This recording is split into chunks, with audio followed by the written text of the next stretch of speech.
李定国欠你的，来生一定相还。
下令劫发20年的妻子和刚出生的女儿。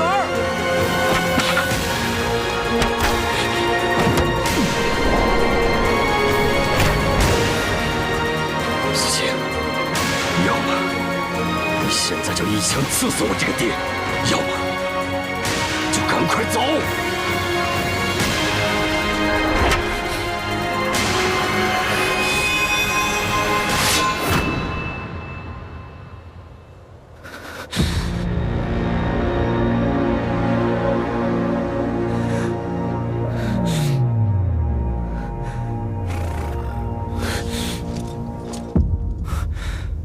父亲，儿子不敢弑父，从今往后，你不再是我爹。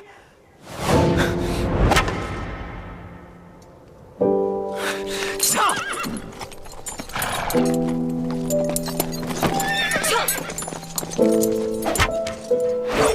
迎战！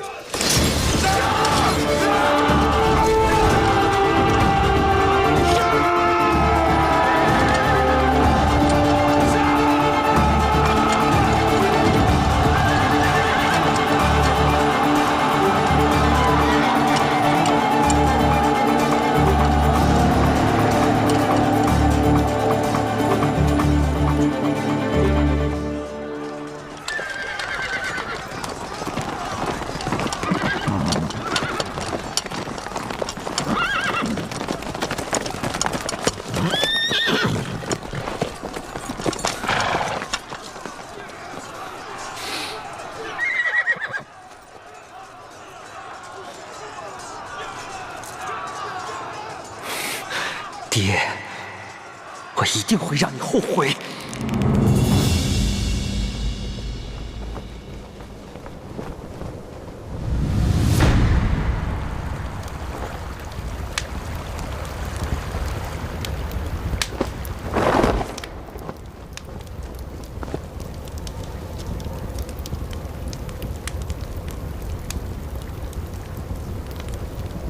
李定国一世英雄，可惜不识时务啊！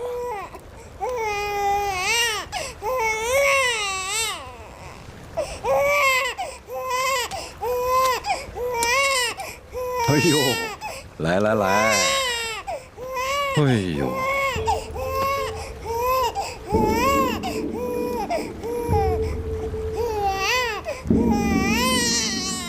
嗯。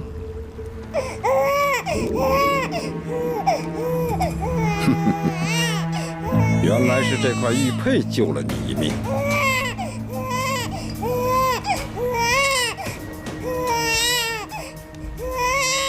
你父王斩杀我数员上将，现在我就用你来祭奠他们的亡灵。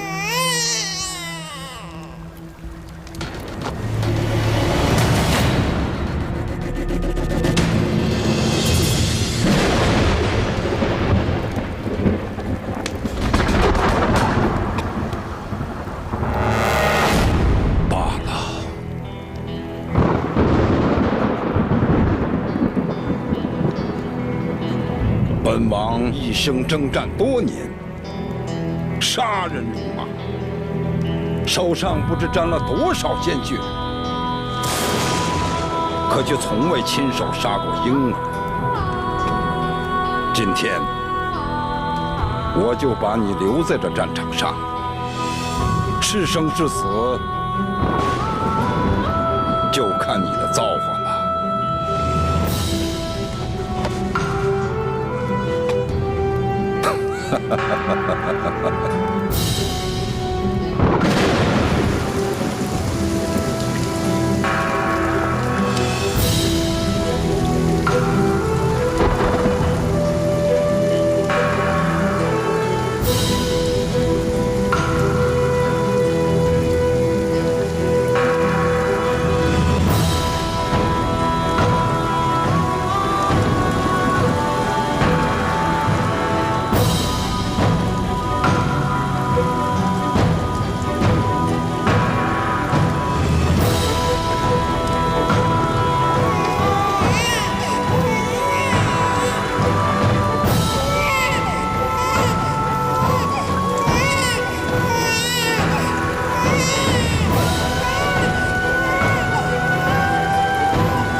你今天怎么肯带我出谷玩了呀？今天是你7岁生日，你从小到大都没有离开过明珠谷，所以义父今天带你出谷开开眼界。哇，那我是不是能吃到很多很多好吃的？你呀，就是挑食。确实，在谷中也没什么好吃的。易欢，今天你想吃什么，义父都买给你。哇，真的吗？嗯。太好了，我的义父最棒了。走。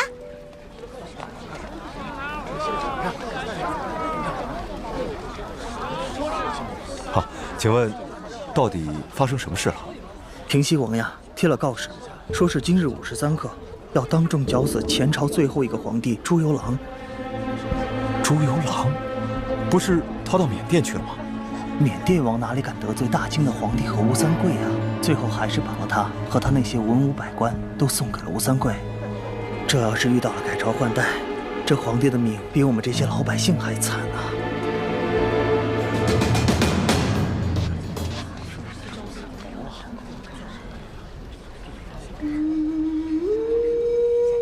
台上跪着的那个男人，还有他旁边跪着的那个女人，你好好的看看他们，记住他们的样子，永远都不要忘记。他们是谁啊？我为什么要记住他们的样子，永远不忘？先别问为什么，听义父说，好好看看他们。这是你第一次看见他们，也是最后一次看见他们了。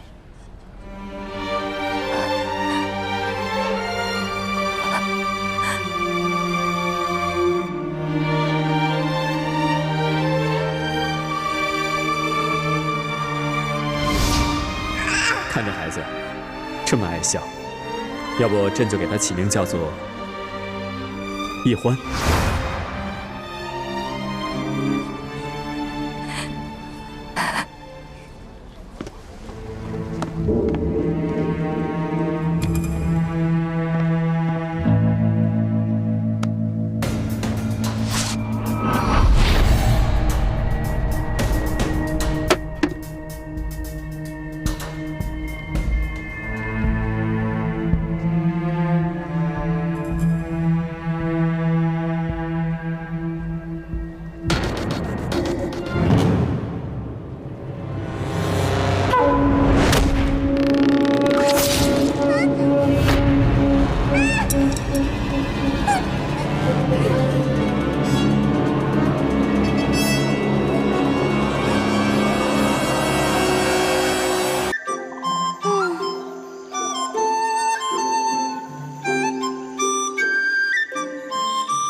这是哪儿啊？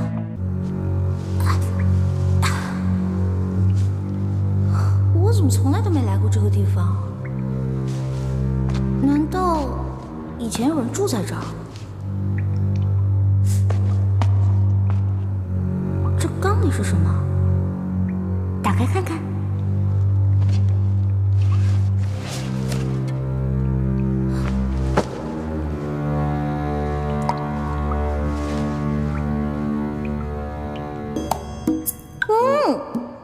原来是野山葡萄酒啊！这还有野山葡萄酒呢。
师傅们常常夸耀这个机关有多难多难，还不是被我2、3下就搞定了？李一焕，你真是个天才！让开，让开，让开，让开，让开！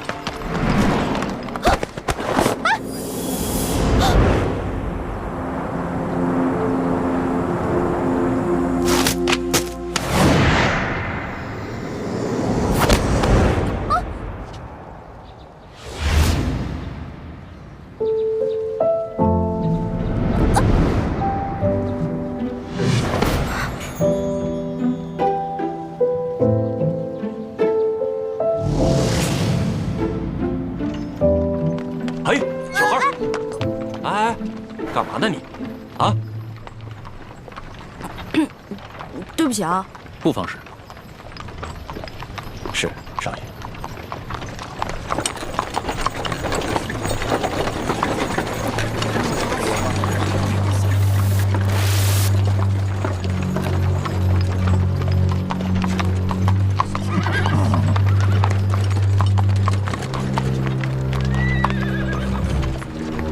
哎，他们要把这些人押到哪儿去啊？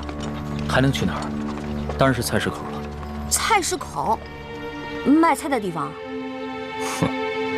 菜市口你都不知道啊？菜市口是朝廷行刑的刑场。那他们犯了什么罪啊？那车上还有婴儿呢，也要被砍头啊？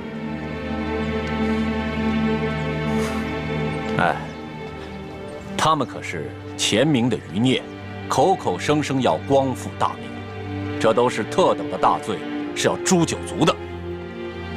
当今皇上这么残暴，诛九族，怪不得这些人要光复大明。我说臭小子，你胡说什么呢？啊，你信不信我？哎，这位小兄弟，不过随便说说，不妨事。是。小兄弟，听你的口音，不像是京城人吧？第一次来。来京探亲访友的？算是吧，主要我想看看紫禁城长什么样，再吃点京城的美食。如果有机会能看到皇上长什么样就好了。要瞧紫禁城容易啊，远远的看一眼也就是了。要是京城的特色美食，京城第一酒楼一定能包你满意。但是皇上身居大内，可不是你想瞧就能瞧见的。瞧不见就算了呗，我也只是好奇而已。哎，你们说那暴君是不是长得青面獠牙，极其恐怖啊？你胡说什么呢？啊，你又没见过皇上，凭什么说皇上长得青面獠牙？还诅咒说皇上是什么暴君？你找死啊！本来就是，我虽然没看见过皇上，可他动不动就株连九族，连生下的婴儿都不放过，不是暴君是什么呀？你要再敢胡说，我就把你……可我听说，当今圣上年少，虽然早已亲政，可朝政依然把持在辅政大臣鳌拜的手中。你说的暴政，可不关康熙皇帝的事儿啊。你说的这些啊，我都听不懂，但我只知道，皇上贵为天子，就要为老百姓负责，既已亲政，还让鳌拜为所欲为。我看啊，他不是暴君，那也是个昏君。你要再敢胡说，我立刻……他说的对，任由朝政把持在他人手中，不是暴君，也是昏君。瞧他那把扇子很是名贵，我还是不要招惹这种人为妙。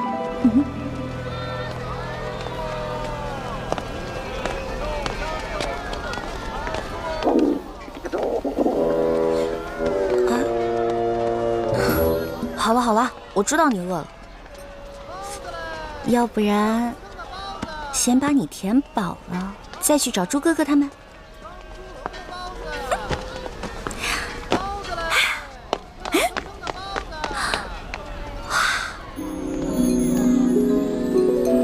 这难道就是刚才那位富家少爷说的京城第一酒楼？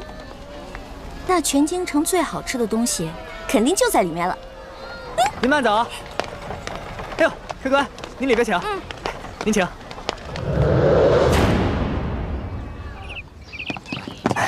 客官。来，客官，您坐这儿。我要坐那儿。哎，我要看着京城最好的风景。就这样。客官，您一个人犯得着用那么大的桌子吗？要不咱换换？我一个人怎么了？我能吃4个人的量。去，给我拿菜单。哎。哇。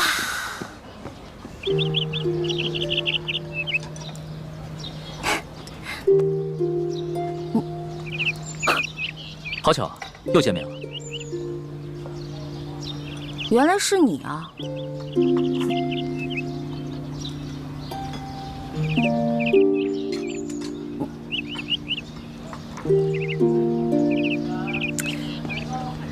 哎，这位大哥，你干嘛总盯着我看啊？我脸上长花了？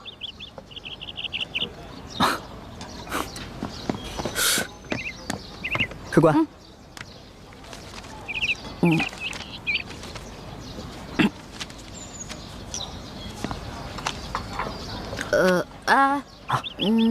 他桌子上的菜给我来一模一样的。客官，那桌还有客人没来，您点那么多，一个人吃得完吗？哎，你管那么多干嘛呀？我让你去给我做，你就赶紧做。哎，等一下，再给我来一壶好酒，我要你们酒楼里最好的酒。好嘞。去吧。哎呀，京城的鸟啊，走你！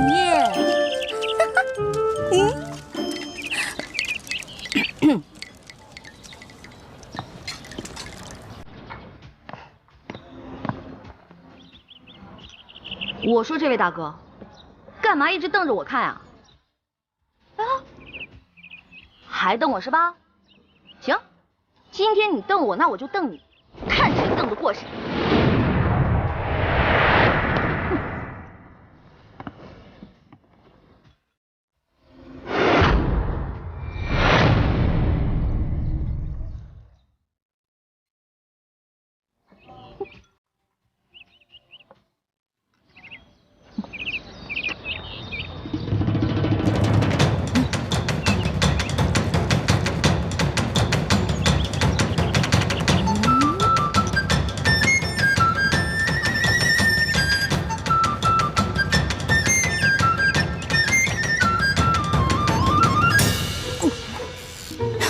说了吧，看你还敢瞪我！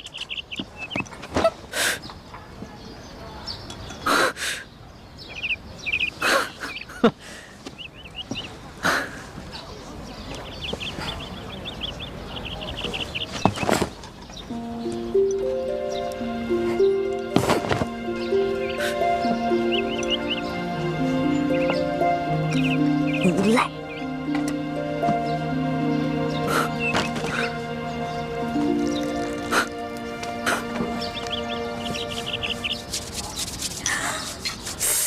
哇，这么多好吃的，先吃哪个？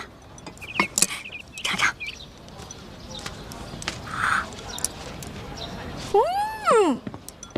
来，来。不太够。啥？听说你们京城最好吃的是烤鸭，对吧？去，给我拿一只。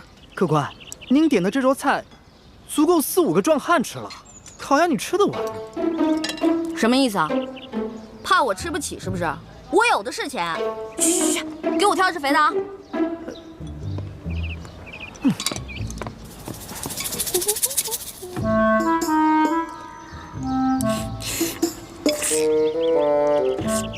客官，烤鸭。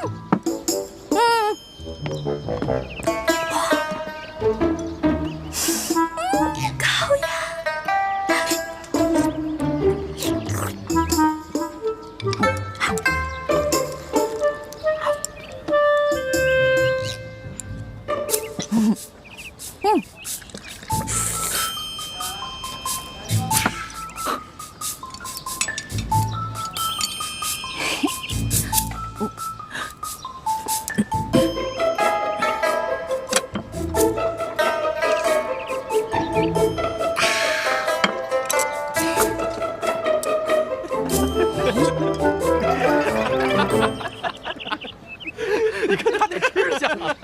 没吃相，你们看，你看，笑什么呢？就笑你怎么了？长得跟个姑娘似的，吃起饭来跟头牛一样。我花你们家钱了，穿你们家衣服了，吃你们家饭了。看不出来，你不仅食量大，脾气也挺大的呀。今儿我就替你父母好好教训教训你，改给你的臭毛病，不然以后可娶不着媳妇儿。想教训我，小爷请你们吃鸭肉。不。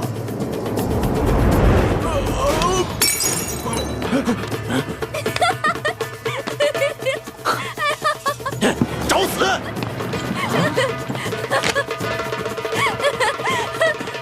哎，打了横是吧？哎，各位，来这京城第一酒楼都是寻开心的，兄台何必跟这位小兄弟过不去呢？你是谁呀？要你多管闲事儿？在下龙三，小二来了。怎么了，几位爷？这样，你给这位客官加几个好菜，再加1壶好酒，都记在我账上。在下替这位小兄弟向你赔个不是。哎，来，几位爷消消气儿，这边请。小二，这些银子够不够？够，用不了这么多。剩下的都赏你了。好，谢谢爷。果然是个富家公子啊！哼，有钱了不起啊！别以为你替我道歉，我就会感激你。嚯！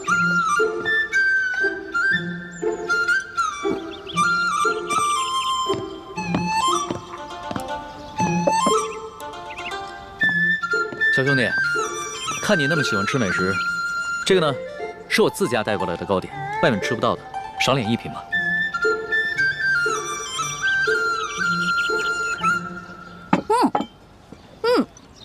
这个真好吃，你们家厨子可真厉害。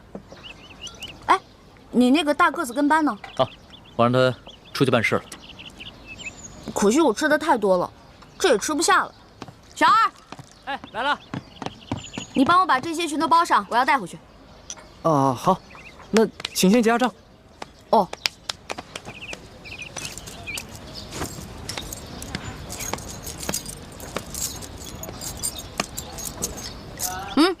不用找了，这不够啊！这可是整整1吊钱啊！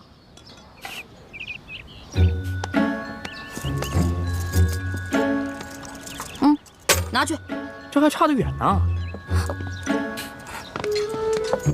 这回够了吧？只够个零头。这么多钱只够个零头？你这京城第一酒楼的菜也太贵了吧？这些钱都是我跟我兄弟姐妹1年的利钱呢。这儿可是京城第一酒楼，可不是你们乡下的草棚子小饭馆。你看看，看看咱这桌布，看看，再看看咱们店的陈设，啊！我跟你说，除了皇宫敢用黄色，普天之下没人敢用黄色，唯独本店。为什么？因为本店是先皇特许。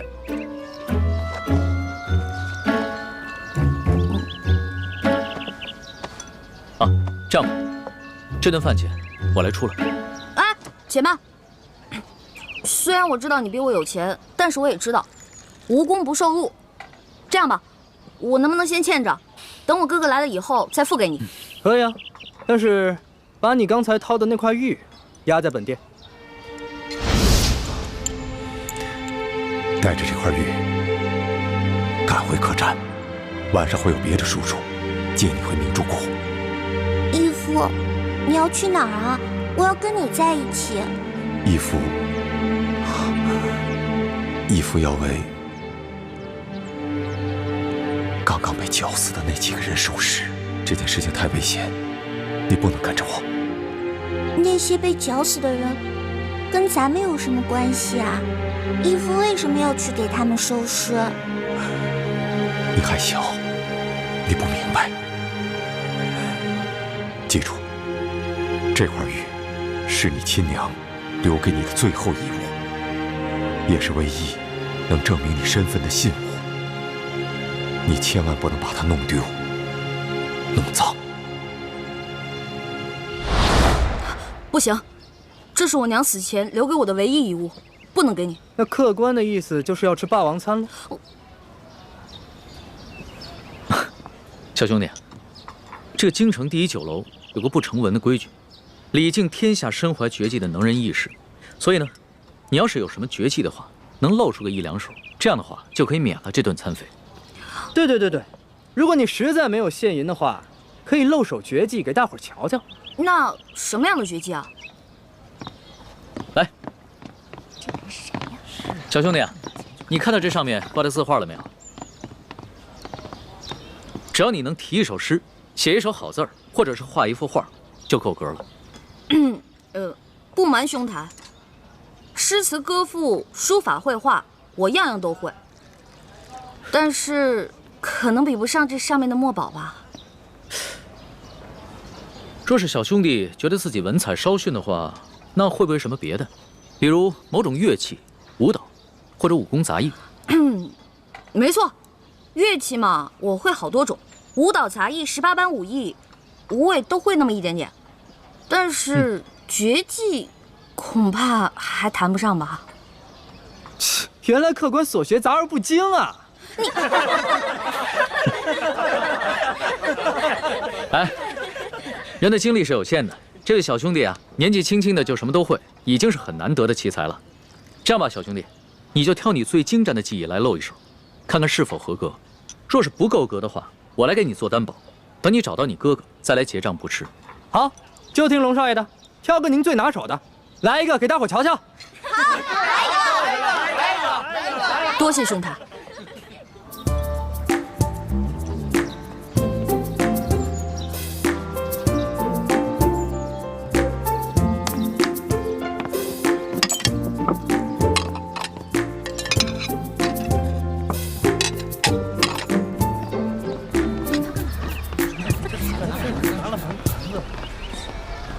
他要干嘛呀？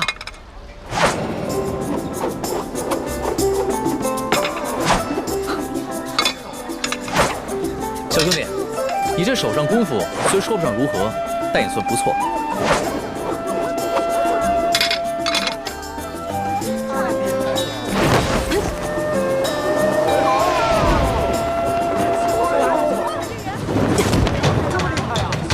好，原来小兄弟最擅长的是轻功啊！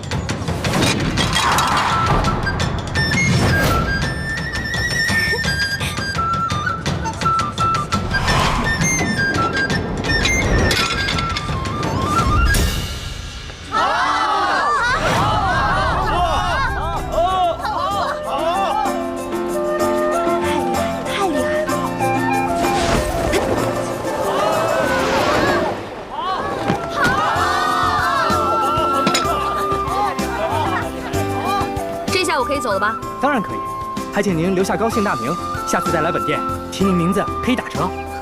姓名就不必了，朱门酒肉臭，路有冻死骨。你这京城第一酒楼的一顿饭，够我跟我兄弟姐妹过1年了。先撤了。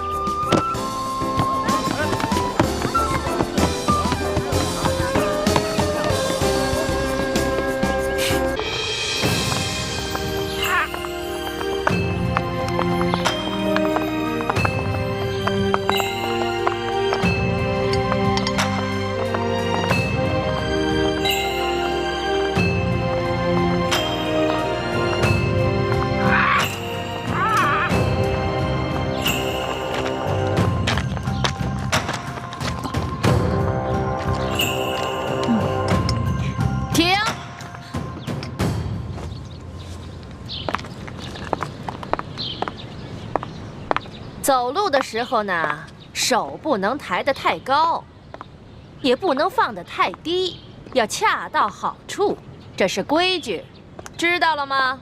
知道了。继续吧。等一下，刘嬷嬷，我们这都练了2个时辰了，这早就过了饭点了，我们现在又累又渴的，能不能让我们先吃点东西啊？不可以。什么时候你们练好了，我觉得合格了才能休息。继续走吧。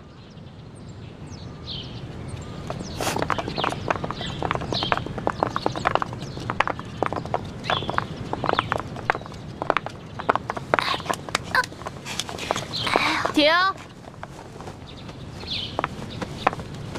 易欢，谁让你坐下的？刘嬷嬷。我的脚破皮了，我走不动了。那你也先向本嬷嬷请示啊，怎么能擅自休息呢？刚才我都说了，这是违反宫规。这也算违反宫规啊？当然，在这个宫里，只要是做宫里不允许的事，说宫里不允许的话，全都是违反宫规。你知道去年的秀女里面有一个擅自为了太皇太后的胭脂鱼，后来那个鱼胀死了。知道这个宫女怎么样了吗？怎么样了？哎呀，她可是被活活饿死了呀！饿死了？这么残酷的处罚，刘嬷嬷，那我向你请示，我能不能休息一下？不可以。起来继续。好疼啊！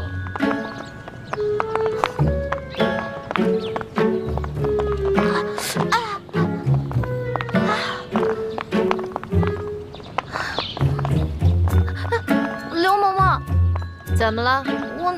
我脑袋痒痒，能不能挠挠啊？准。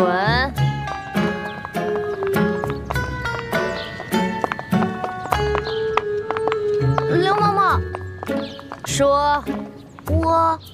我想，对不起啊，您肯定是那种通情达理的人嘛，不可能不让我打喷嚏的，是不是？下回憋住嘛。你哪儿那么多废话呀？赶紧走。哦。嬷嬷，你又怎么了？就这么一会儿，你举3次手了？不是您说的吗？有事之前必须举手请示啊。什么事儿说？我想放屁。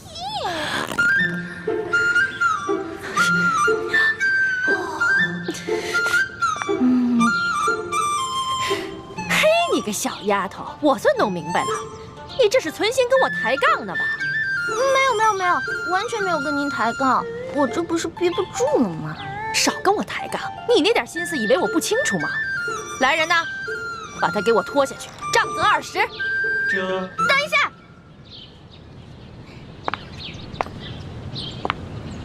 刘嬷嬷，您可知道吏部尚书丁大人啊？我当然知道啊。那您可知道他是谁的干儿子啊？中堂大人。你的，哎呀，响鼓不用重锤吧？有些话不必说得太透吧？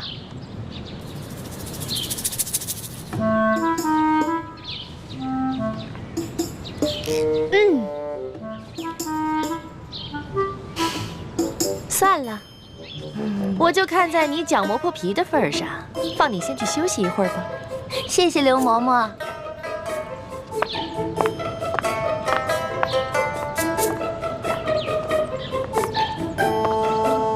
继续练呐。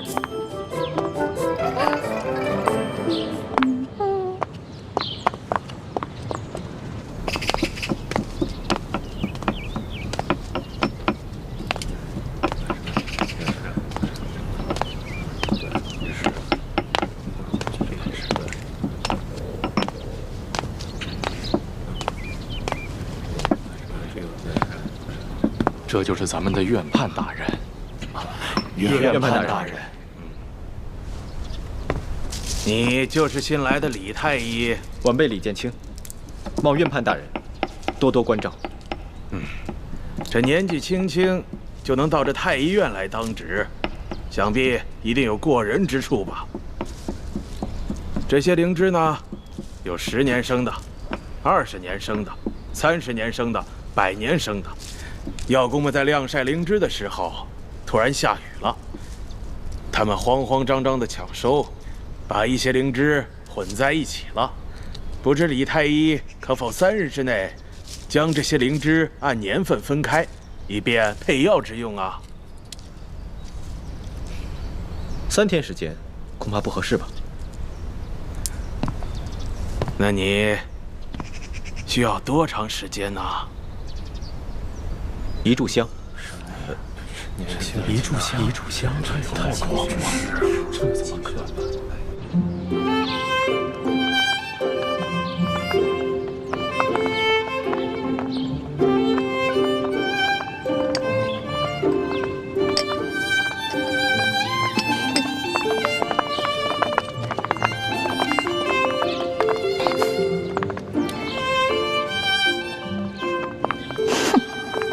自己坐着，有吃有喝的，却让我们饿着肚子受累。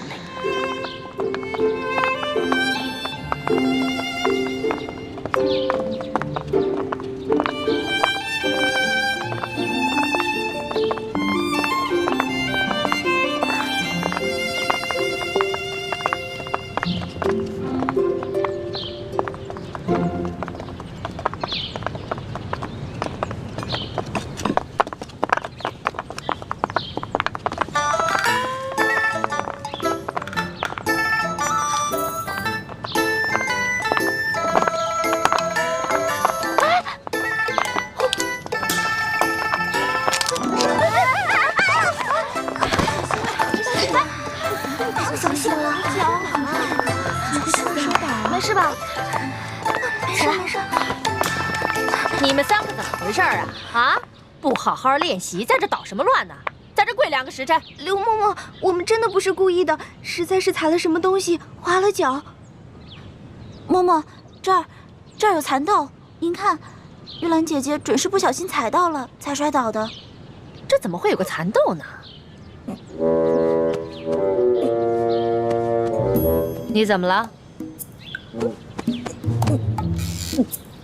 说话呀！啊，我刚刚噎着了。好端端的，你为什么噎着了？刚才口水没倒过来，一下子噎着了。口水没倒过来呀？这个周围全都是你嘴里的蚕豆味儿了，还想蒙我？手拿过来。我什么都没有。手拿过来。我真的什么都没有。刘嬷嬷。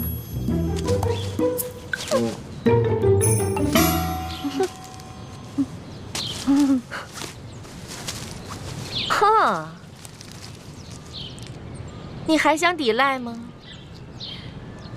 看来我不给你点教训，你是真不知道什么是公规呀。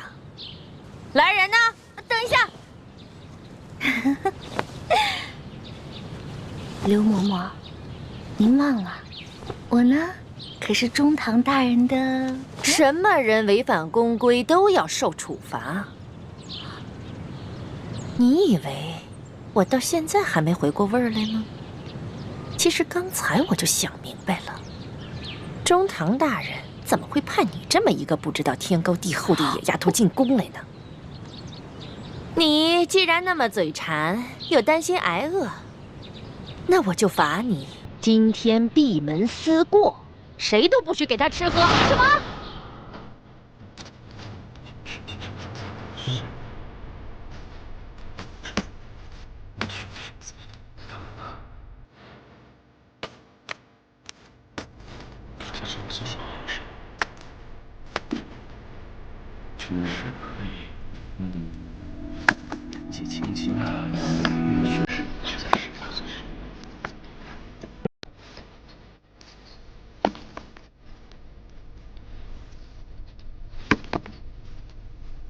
灵芝他可以这精妙。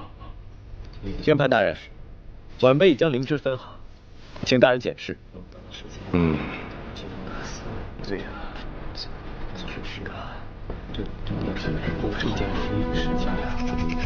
年纪轻轻，有如此造诣，实属不简单呐。晚辈不过是班门弄斧，日后还要仰仗大人多多关照。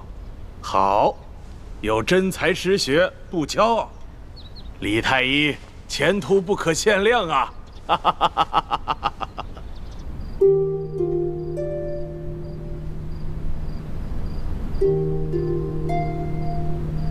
还好还有一颗小蚕豆。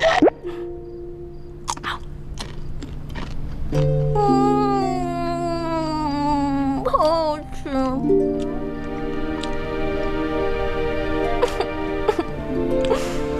但是还是好饿呀！我要饿死了，饿死人了，饿死人了！喝点水顶顶饱吧。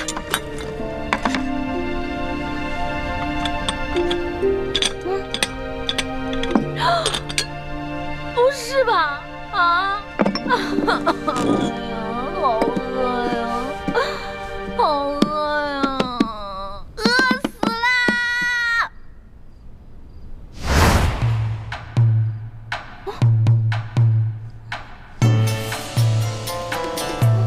好呀！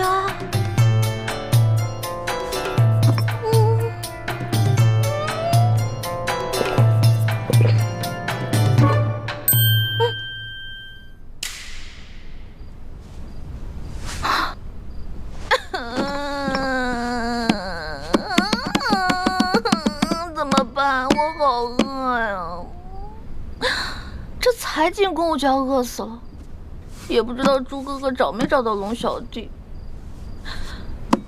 龙小弟啊，你在这宫里的位置到底高不高啊？能不能帮我压住刘嬷嬷呀？哎呀！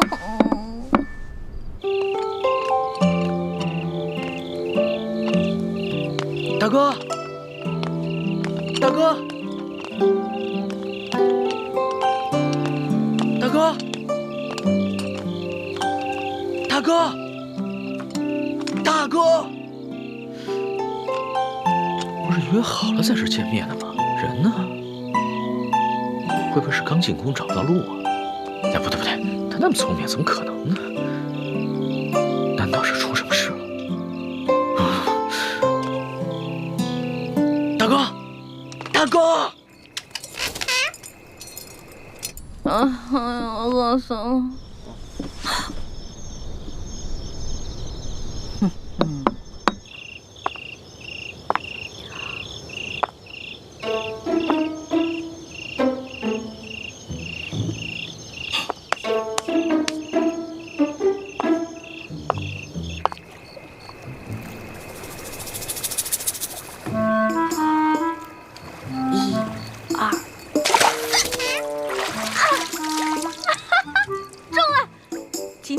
生鱼片吃了，耶！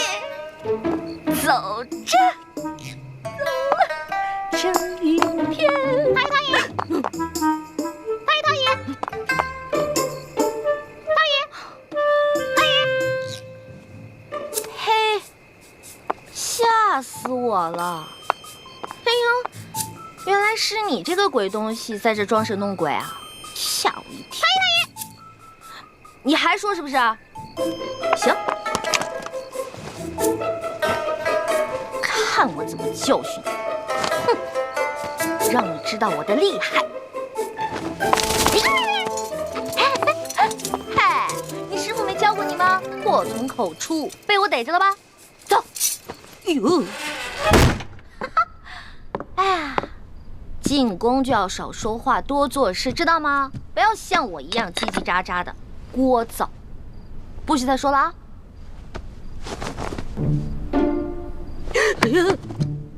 喂，不是吧？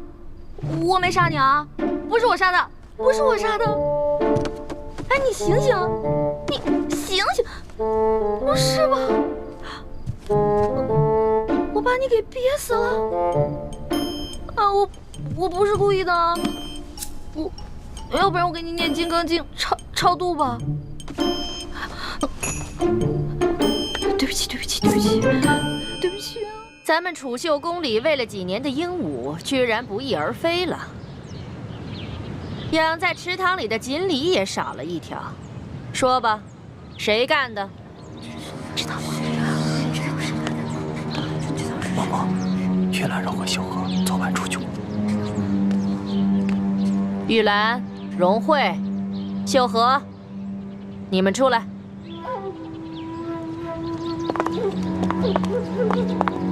昨天晚上，有人看见你们离开住处出去了，去哪儿了？秀禾妹妹半夜要小姐，夜里黑，她一个人害怕，我和荣慧陪她去的。只是去小姐，那有没有在回来的路上，顺便偷个鸟、抓个鱼什么的？嬷嬷明鉴，我们哪敢在宫里偷东西啊？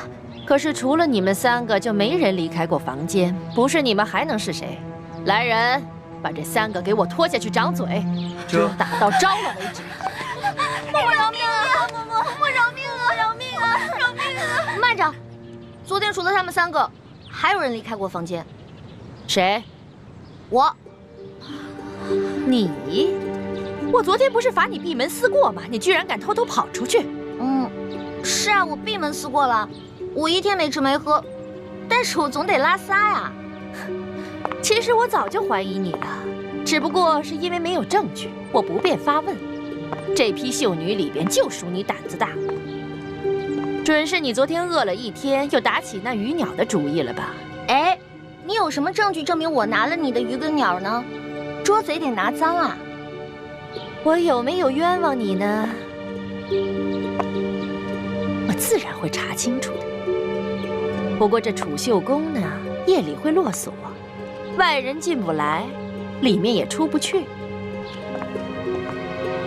我还就不信了，你能把那鱼骨头和鸟毛一块儿给吃了？来人呐，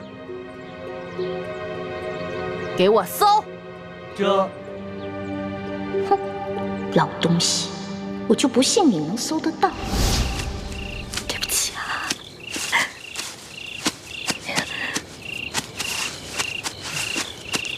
对不起，对不起。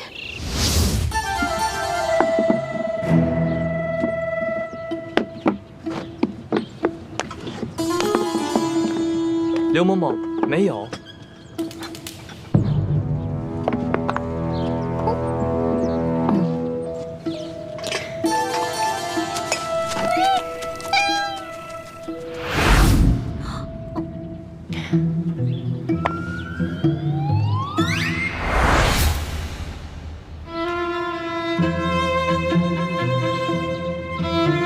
这个丝帕是你的吧？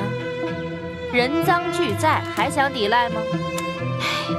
您看看，您看看，这被发现了。不过是这样的，昨天晚上啊，我是路过，我就看着这只鹦鹉想偷吃那条鱼，我就想着赶紧制止啊，我就拿我那个丝帕往它脸上一捂，没想到它就死了。到这个时候了，你居然还这么嬉皮笑脸的跟我口吐妄言呢！本来我今天就想打你20大板的，看你如此顽劣，胆30。哎，等一下。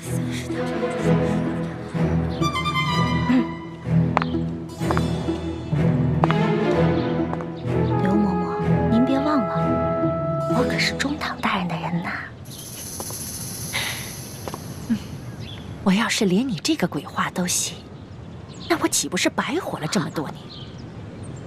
拖出去打！我说的都是真的。慢着。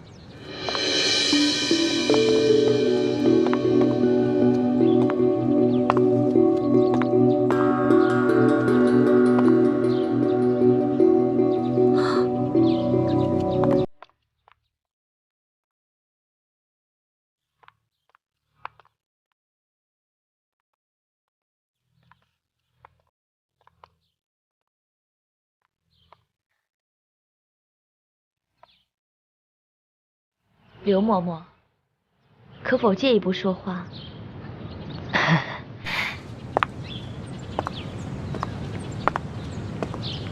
这个秀女，我瞧着倒是挺有眼缘的，就替她说个情吧。昨儿个皇上赏赐我很多珠宝玉器，只是这个镯子我戴着太大了，想来这大小啊，正适合嬷嬷你呢。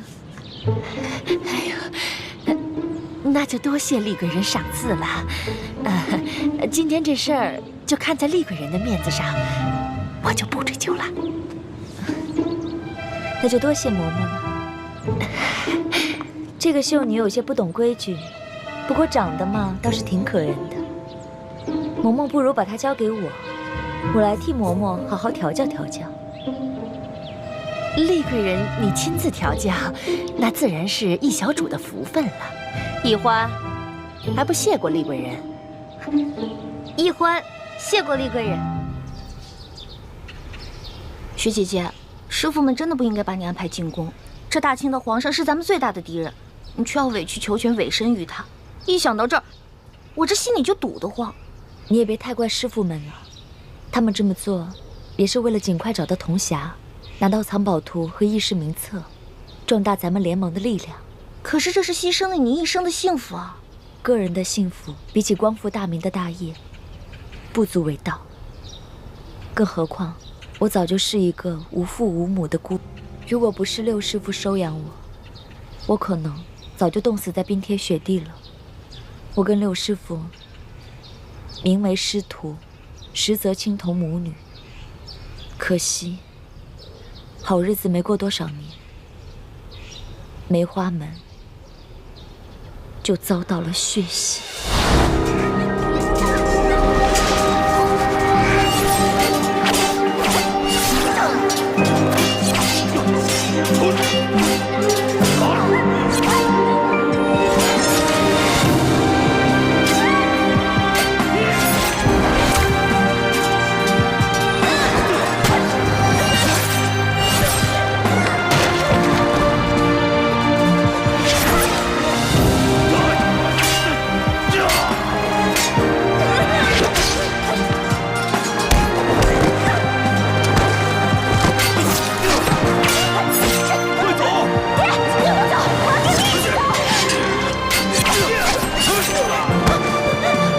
倾城去找靖王，为我梅花门报仇。爷，我们跟你一起走。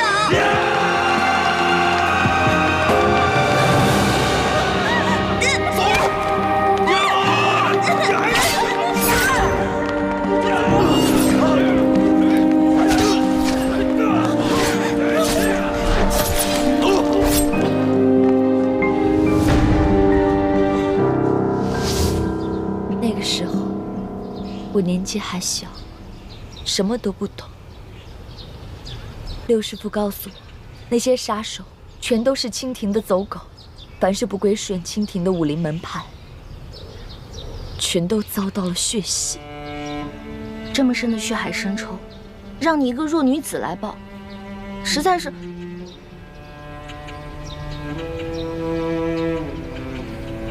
我都不知道说什么好。你跟我还不是一样吗？咱们明珠谷长大的孩子，都是同样的命运。就连你和大师兄，你们一个是大明最后一个太子，一个是大明未来的太子妃，可为了光复大明的大业，不也冒着险潜入这紫禁城了吗？可是我不一样啊，我进宫是为了引起康熙跟鳌拜的内斗，只要一旦得手，我们就可以撤了。可是你要一直以身试敌，留在这紫禁城里，直到找到铜匣为止。你也不用太替我担心，我一进宫就得到了皇上的宠爱。我跟六师傅正努力在宫中收买耳目，拓展资源，相信我们很快就能找到铜匣，完成任务。雪姐姐，从小我就觉得吧，大人为什么总是宠你，给你贵重的首饰、好看的衣服，谷里牛羊挤的奶不给我们喝，却给你泡澡，原来是想把你养大送进宫里啊！我小时候实在是太小心眼了，居然还会嫉妒你。一欢，那个时候咱们都是小孩子，难免会争大人的宠。以前全谷的人都宠着你，可我一进谷，大家却更宠爱我了。换作是我啊，我也会嫉妒。但现在你都知道了，在师傅们的心里，最宠爱的人始终都是你。雪姐姐，你放心吧，我跟猪哥哥已经进了宫了，而且我还结识了皇上的心腹侍卫，叫做龙三。我们也会想尽办法帮你一起找到铜匣，到时候我们就可以一起离开这个龙潭虎穴了。好，我们一起努力。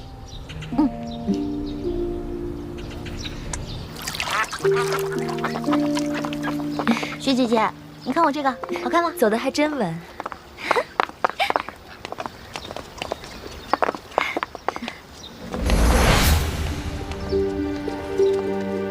爹，雪姐姐，那不是我爹吗？他怎么进宫当太监了？那不是你爹啊，那是李德福李公公，大内总管。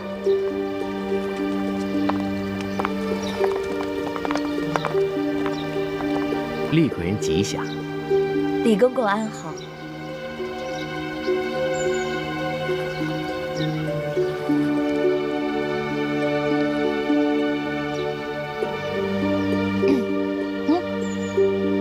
孝女李一欢给李公公请安。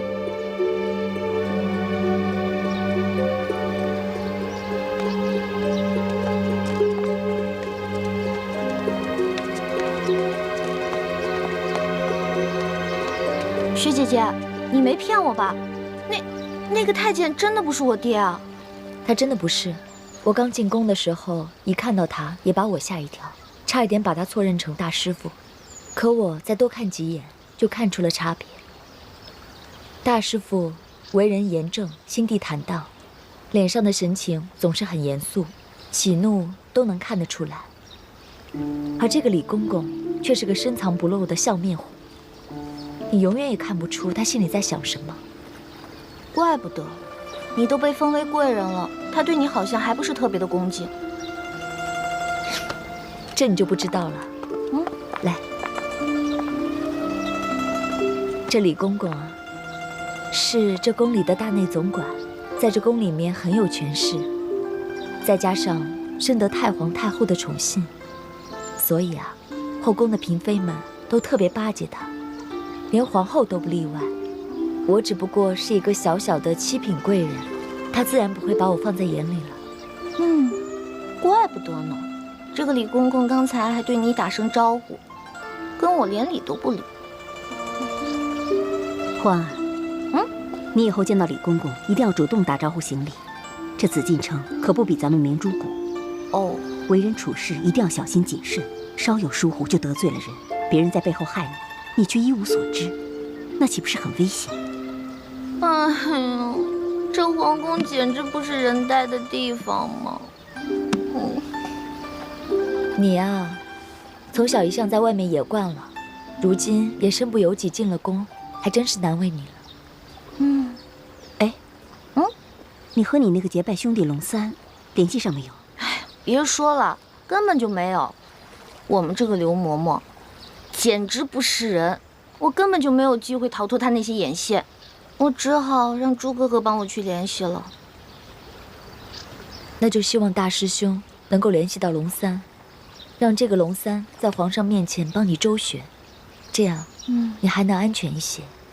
不然以我现在的身份，也保护不了你。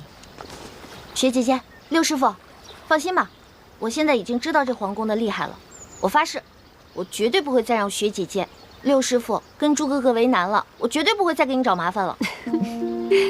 你说的话我们可不敢相信，但愿吧，但愿啊，你能老实一点。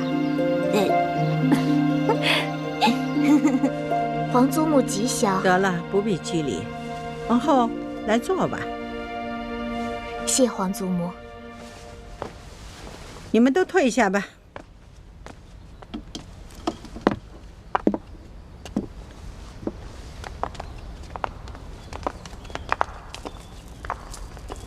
皇祖母，出了何事？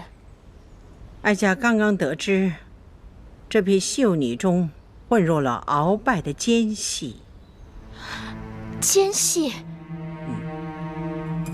哀家是警告过他，以为他会收敛，没成想他更变本加厉了。哀家要是不给他发发威，看来他真是把哀家当成一个没有用的老太婆了。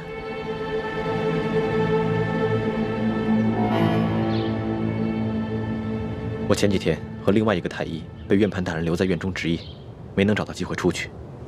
这几天夜里，我悄悄潜入御花园，每次等到半夜，都没能见到龙三。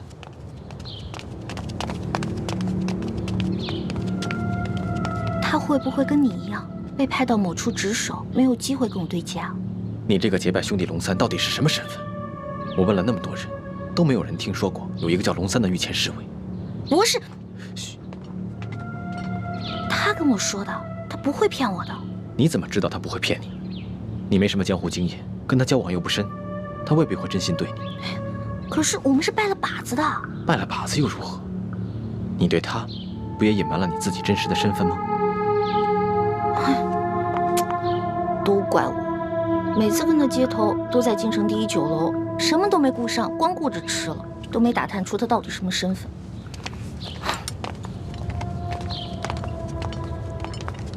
这个龙三肯定是宫里的人，究竟是不是御前侍卫就很难说了。这紫禁城里住着上万人，不见得人人都互相认识。我再找人四处打听打听吧。我让雪姐姐和六师傅也帮我打探打探。从昨天开始，康熙那个小色皇帝就开始挑选秀女侍寝了。他一旦选中我怎么办啊？在此之前，我得赶紧找到龙小弟，让他帮我在皇上面前好好周旋。好。你最好画一张龙三的画像给我，我拿着画像去打听。好，今天晚上给你画，明天找机会给你。好，散了吧。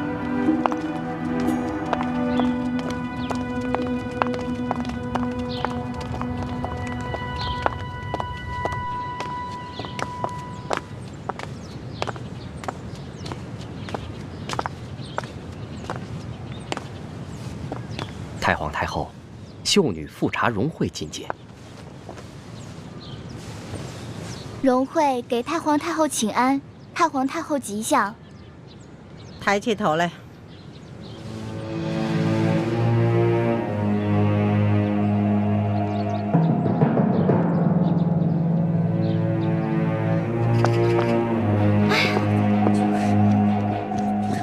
是吗？玉兰姐姐，他们这是怎么了？荣惠姐姐她，荣惠姐姐怎么了？她昨天不是被叫去侍寝了吗？她可是这批秀女当中第一个被叫去的，你不是还挺羡慕她的吗？她不知道做错了什么，惹怒了皇上，被太皇太后赐死了。惹怒了皇上，被太皇太后赐死了。我们大家都吓坏了。对了，今天晚上秀禾姐姐也去侍寝了，不知道她今晚的运气能不能好一点？我的天哪！我还是赶紧先画画吧。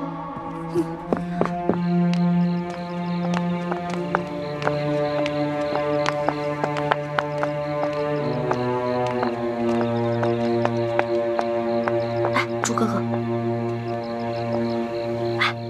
康熙那个小皇帝简直太无情了，刚刚临幸完荣惠，一转眼就不认人了，任由太皇太后就把他给杀了。真是伴君如伴虎，也不知道雪姐姐以后会怎么样。所以，我们要尽快想办法找到龙三。龙三的画像呢？全是。怎么这么多？我有点不太确定自己画的像不像，我就多画了几张。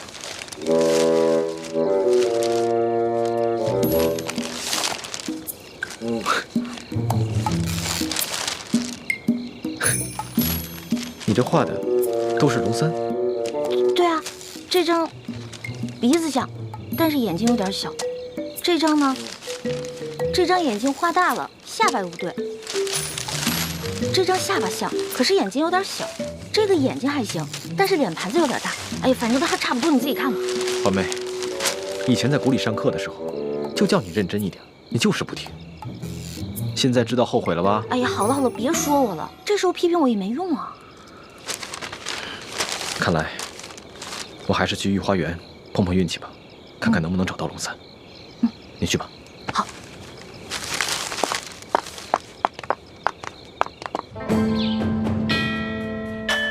传皇上口谕，宣秀女玉兰侍寝。妾玉兰，谢皇上恩典。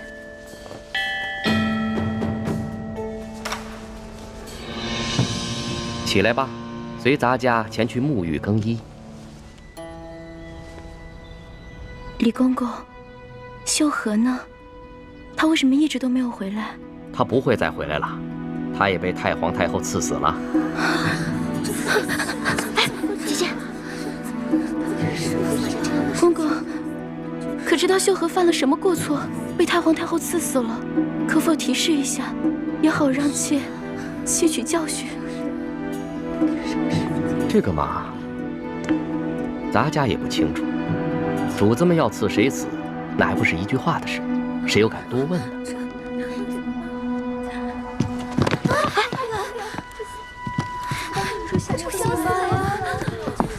玉兰不会啊！真后悔，早知道我就不进宫了。真像我这样。龙小弟啊，龙小弟，我要是再找不到你，恐怕我也顾不上什么执行任务了，只能一个字：脚底抹油，溜了。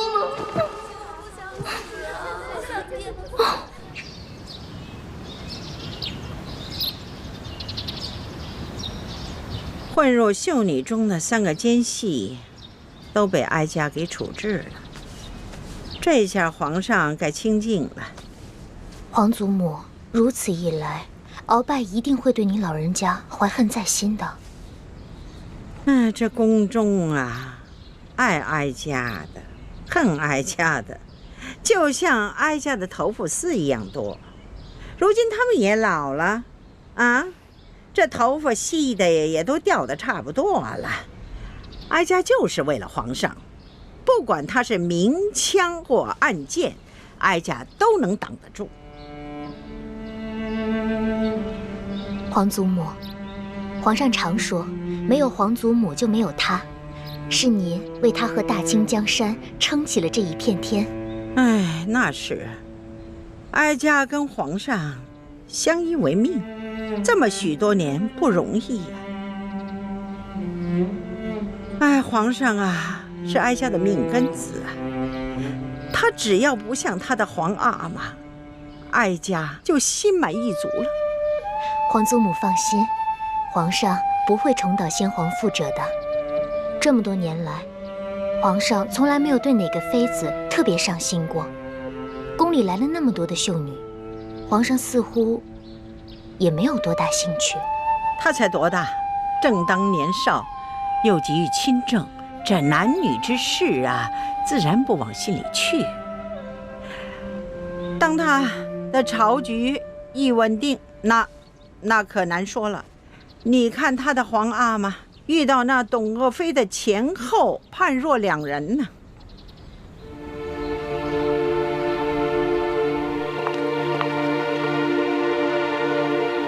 玉兰也被赐死了。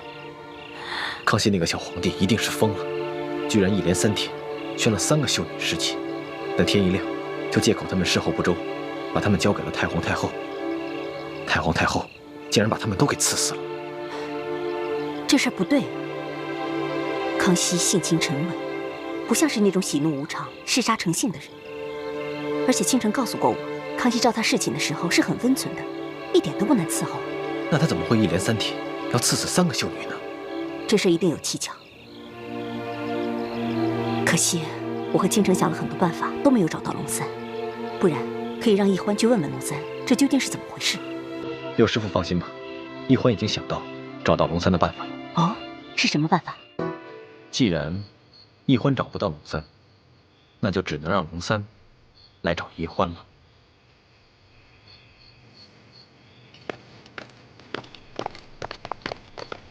老三，哪儿呢？那儿呢。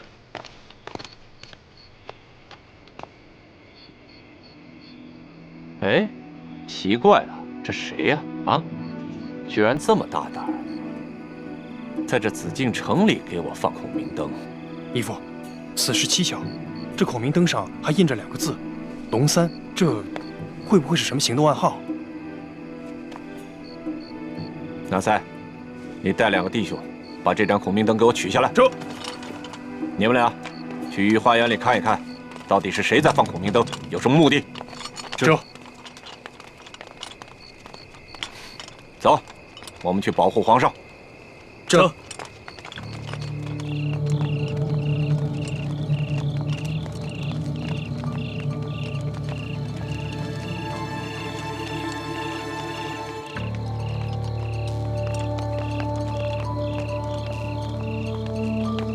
皇上还没有就寝吧？皇上正在批阅奏章。我有要事要见一下皇上，有劳公公帮我通禀一下。好，索大人，请你稍后。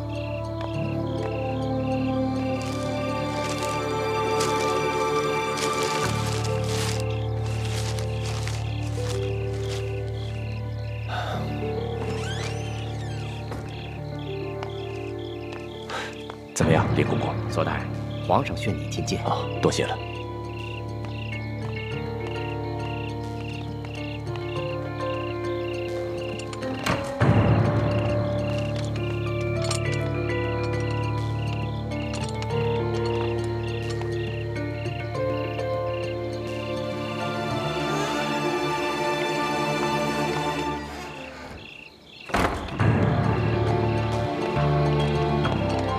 皇上有旨，撤回御花园搜查的侍卫。从今天开始，如果再发现像今天晚上这样的孔明灯，一律直接上报，不许私下议论，违旨者斩。是。索大人，皇上这道旨意到底有何深意啊？当奴才的，不要随便的猜测圣意，按旨办事。老奴失言了。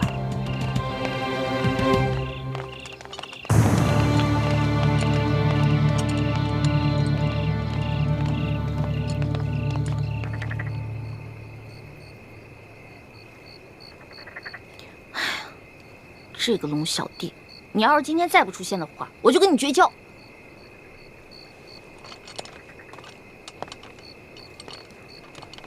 大哥，大哥，大哥，大哥，大哥，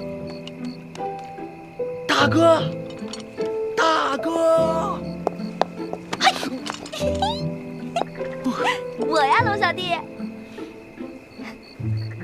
大哥，你怎么变成了个女的呢？我呀，我是易欢的妹妹，易愁。大哥，你可别开玩笑，你手上那个玉扳指还是我结拜的时候我送给你的呢。这个呀，这是我大哥送给我的。这不可能，我大哥答应过我送给他的东西他不会转送给别人的。所以，大哥，你到底是男的还是女的呀？龙小弟，我发现你这个人啊，身体不强，功夫还差，这江湖经验更是差得离谱，连我女扮男装都看不出来。我告诉你啊，亏得你是在皇宫里当差，你要去江湖混啊，早被别人当成下酒菜给吃了。得了吧，我早就认出来你是女的了。只不过我出身于官宦之家，从小见的女子都是胆小羞涩，大门不出二门不迈的。头次见到你这么大胆子，还敢溜进宫里偷吃东西，我呢就想看一看，接下来你还会耍什么花样。你的意思是说，你早就看出来我女扮男装了？我只是没有江湖经验，可我不是傻瓜呀。反正我们都已经结拜了，我就是你大哥，你就是我小弟。不管我是男是女的，你都得喊我大哥，知道吗？不行不行，你只比我小1岁，又是女的，你还让我叫你大哥？哎，你就老老实实做我的小妹了。不行不行不行，从小当小妹我都当腻了，好不容易落个大哥当当。我告诉你啊，这个当大哥啊，不是按照年龄，不是按照性别，而是按照能力的大小。如果你能打过我的话，大哥给你当啊。好吧，论武力，我确实不是你的对手。哼哼，哎，可是你穿的这一身女装，让我叫你大哥，我真的是叫不出口。要不然，我叫你大姐。我呸！大姐多难听啊！大哥大哥大哥。哎，不行不行不行不行，大哥，哎，这样吧，我叫你老大好了。行吧，只要你承认我比你大就行。我问你，罗小弟，这几日我哥哥约你在这儿见面，为何都不露面啊？这前2天啊，皇上派我秘密出宫执行一项任务，我这不刚回来吗？那我跟我哥哥四处打听，为什么都没有人知道你龙三这个人啊？老大呀，老大，还说你江湖经验丰富呢。哎，你看看这宫里边宫女、太监、侍卫加起来上万人，那有些人在宫里边生活了一辈子，还不能全认识呢，有什么好奇怪的？听你这么说，好像是有点道理。我大哥是不是跟你说了？其实我就是鳌拜。嘘，咱们找个安全的地方说。走。哎，你慢点儿。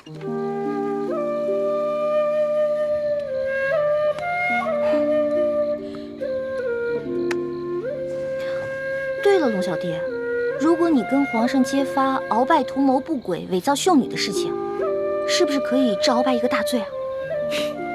老大，你想的太简单了。这鳌拜把持朝政多年，连先帝委任的辅政大臣苏克萨哈都敢杀，这伪造秀女的身份就算得了是吧？就算皇上追究起来，到时候他自然有办法推得一干二净。而且，愿意为他顶罪的人多了去了。那怎么办？咱们拿鳌拜就没办法了？其实，鳌拜在暗中培训美女，送入宫中和各大臣的府上做耳目，皇上是早有耳闻的。只不过皇上刚刚亲政，没能把持实权，所以只能暂且隐忍了。可我万万没想到，他居然会找上你。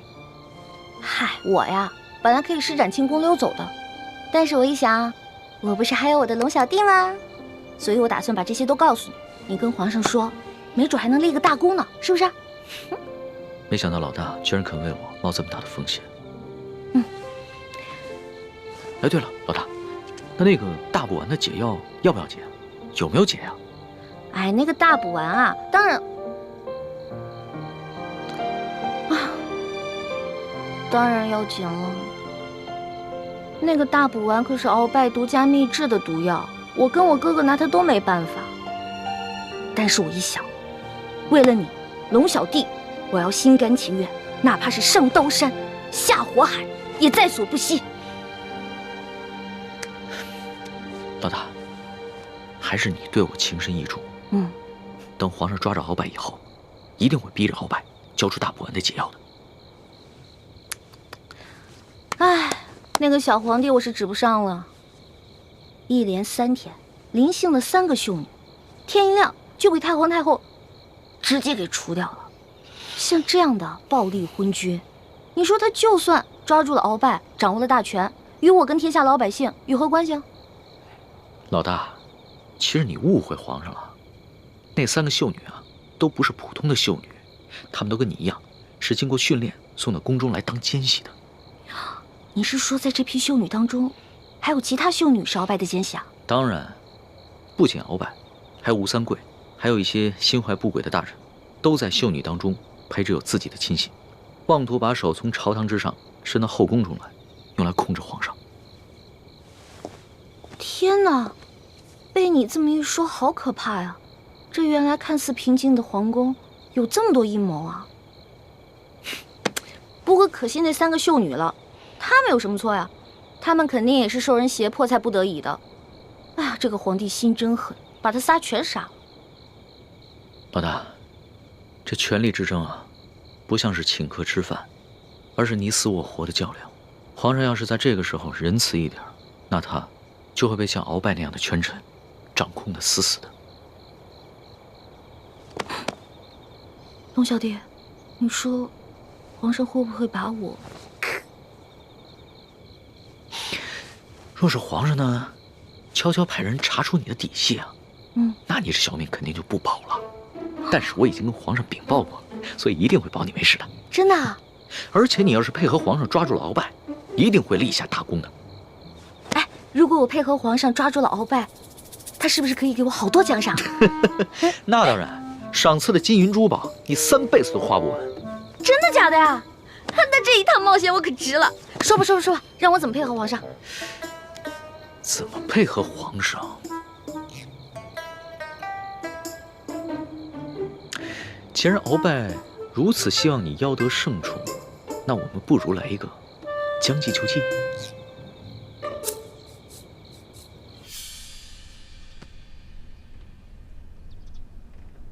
小主的身子并无大碍，可能是饮食不调积了食，待我为你开几服消食化积的药，服下便好了。可不及时嘛！这宫里的茶点饮食实在太好吃了，我一吃根本停不下来。这宫里处处潜藏着危机，你要把性子收敛一点。知道了，你怎么还是老毛病啊？到哪儿都想管住。少跟我抬杠。说正经的，我觉得龙三的计划不妥。你别忘了，你是大明晋王的郡主，我未来的太子妃，怎么能去给大清的皇帝侍寝呢？又是这句话。我不是都说了吗？不是真的去侍寝，这是他跟皇上商量的一出戏，为了骗鳌拜的，不会真的去给小皇帝侍寝的。话虽如此，可是如果你真的进了小皇帝的寝宫，这半夜3更孤男寡女的，小皇帝又是青春年少，你又这般貌美，万一他想假戏真做了怎么办？不入虎穴焉得虎子。而且龙三都跟我说了，前段时间这个小皇帝啊，中了鳌拜的慢性毒药，大伤元气，到现在还没有恢复呢。对你呀，我永远没办法放心。我给你准备了一条浸过蒙汗药的丝巾，如果他真的对你起了色心的话，你就想办法让他嗅这条丝巾，你自然就没事了。小心藏好。记住了，如果你真的让他占了便宜的话，你就干嘛？吃了我？你就知道欺负我，我自然不敢对你怎么样。可是如果他真的，我就算豁出我这条命，我也要宰了他。朱哥哥，平时看你挺稳重的，怎么一到这种事上那么冲动？你看我，平时虽然很任性，但是这种大事上绝不糊涂。放心吧，而且我有轻功啊，就算我遇到什么危险，我可以逃掉啊。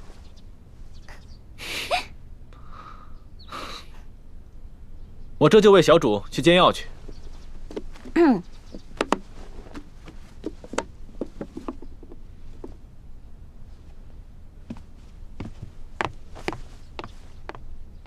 哇，这么厉害！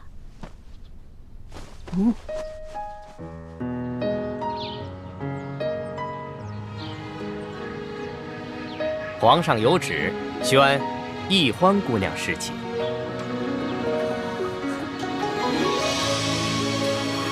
臣女易欢，谢皇上恩典。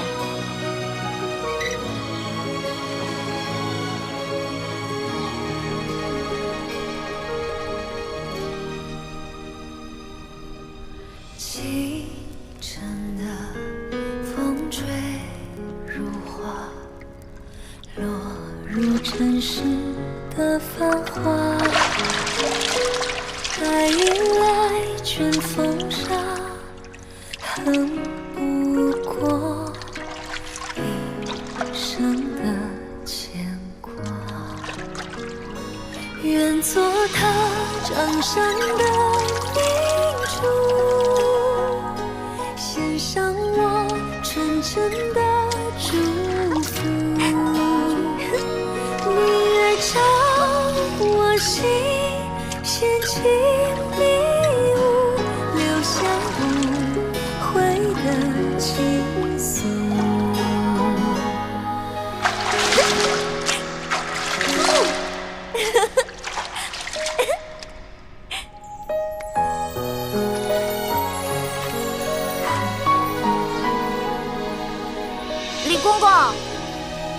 李公公，我要换的衣裙在哪儿啊？易欢姑娘，侍寝是不能穿任何衣服的。你要是沐浴完了，就请出来，我们为您裹上红绸，然后呢，就抬去皇上的寝宫。不能穿衣服啊？对，就连任何首饰都不能戴。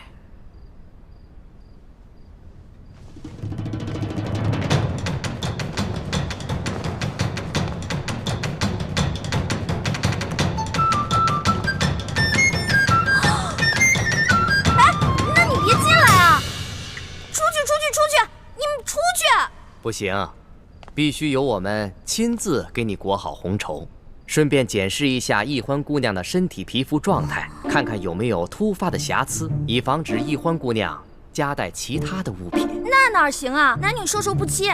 要不这样，你们先出去，等我穿好了叫你们。敬事房太监主要负责皇上和后宫所有嫔妃的房中之事。易欢姑娘入宫之后，难道就没有学习过吗？学是学过了。但我现在不是还有点不习惯吗？这，哎，你们！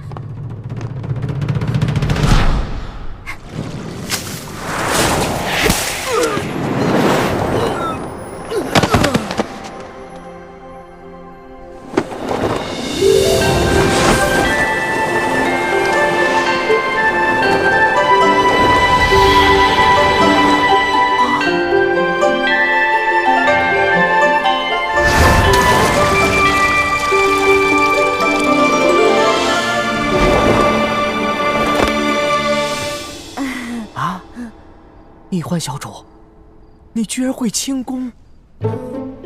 我爹啊是武将，所以从小呢，我跟他学过一些。哦，公公啊，我也知道这宫里的规矩啊不能破，但是有的时候，咱是不是可以商量一下？我进宫之前呢，我爹给我留了许多提起钱，明天我好好重谢3位公公，怎么样？好吧，那只此一次啊，下不为例。知道了。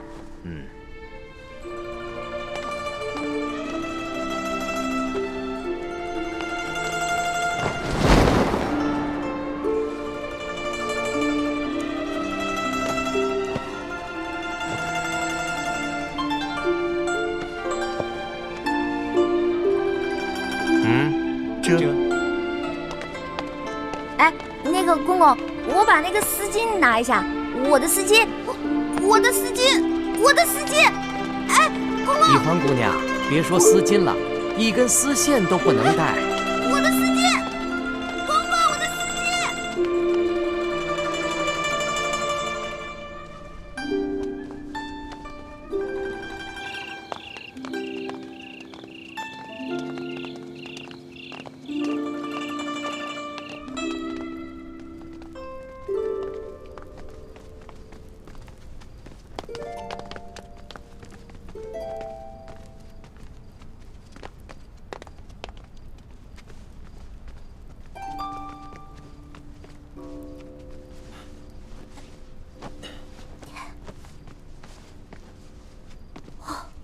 易欢姑娘啊，一会儿皇上可就来临幸你了，可千万不要忘了之前学过的规矩哦，好好的侍奉皇上。好，挂帘子。这。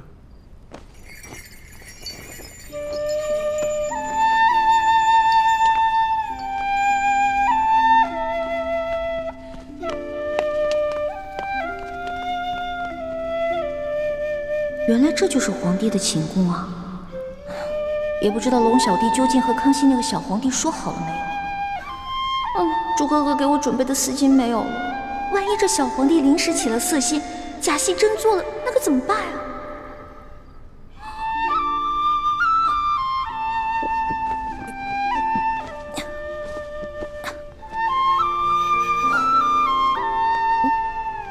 完了！朱哥哥要是看到我穿成这个样子，肯定会气个半死。要不，趁这个小皇帝还没来，我赶紧溜了吧。万一那个小皇帝怒了要砍我的脑袋，那龙小弟肯定会帮我求情啊。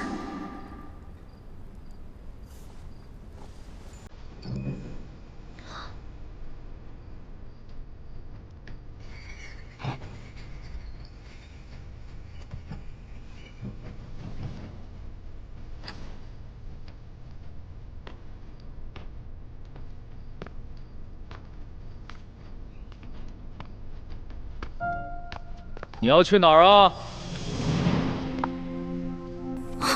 你谁啊？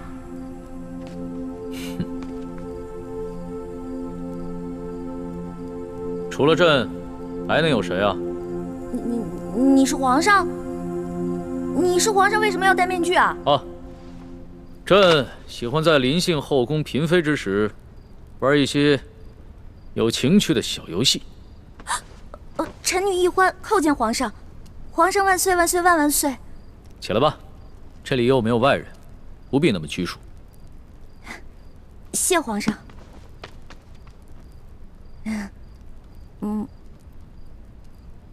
皇上，原来您这么和气啊！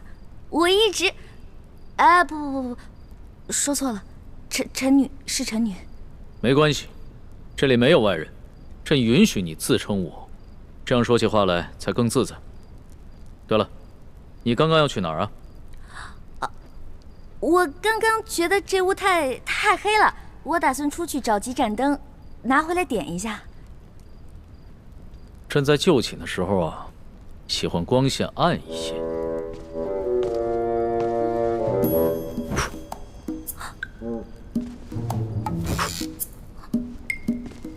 皇上，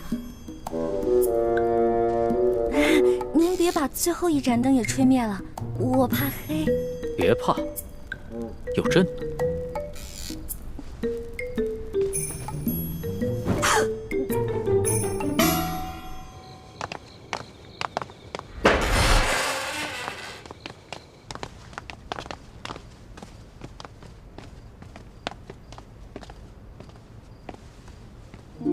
微臣李建清叩见厉贵人。李太医免礼。谢厉贵人。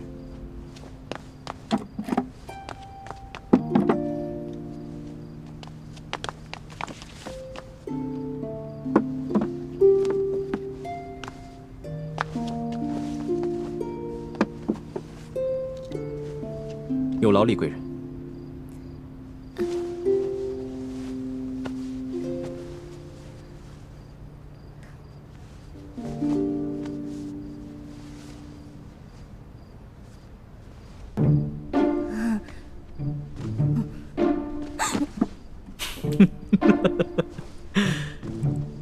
你看起来好像在发抖啊，很怕朕啊？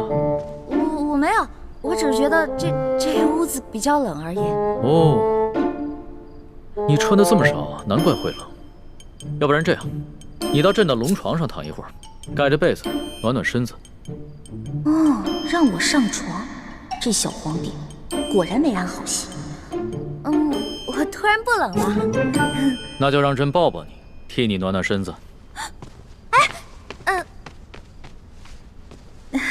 你果然很怕朕啊！可是朕听龙三说过，你的胆子一向很大，你在他面前提起朕来，那可是从来都不怕的呀。皇上，我不是怕你，我就是怕你离我太近了。咱不是说好了的吗？朕和你说好了什么呀？不是我跟您说好的，是龙三跟你说好的。您忘了，咱们这次只是将计就计，您假装宠幸我，为了博取鳌拜的信任啊。今天晚上的事情是假的，不是真的。朕确实是和龙三定下了这条将计就计之策，只是这漫漫长夜，何苦虚度？咱们也不必演戏了，就让朕真的信了你。再说了，这全天下又有哪一个女子不想做朕的女人呢？皇上，这天下女子也不尽是贪图荣华富贵之辈啊。对大多数女人来说，她们与其与这个后宫佳丽3000争宠，不如找到一个白头偕老、心心相印的有情人。那唐代鱼玄机就说过呀：“易得无价宝，难得有情郎。”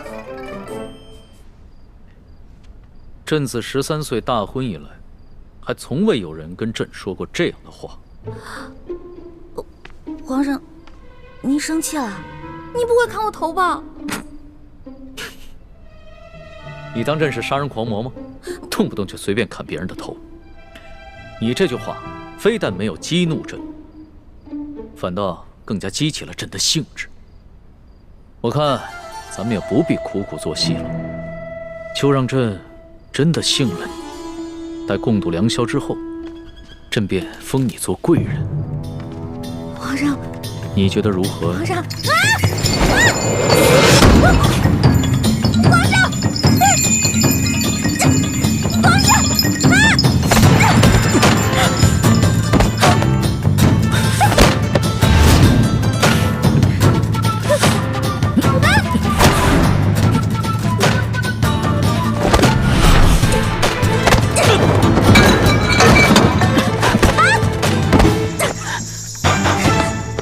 皇上，谁让你们进来的？启禀皇上，奴才见到殿内没了灯光，又有打斗之声，还以为来了刺客，所以赶紧进来护驾。刺客？什么刺客？哪有什么刺客？没有朕的旨意，谁也不许进来。这……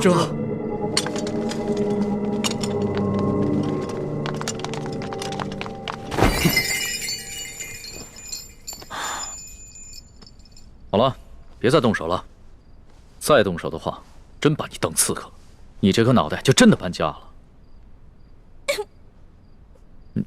你哭什么呀？皇上欺负人！朕怎么就欺负你了？是你先对朕出的手啊！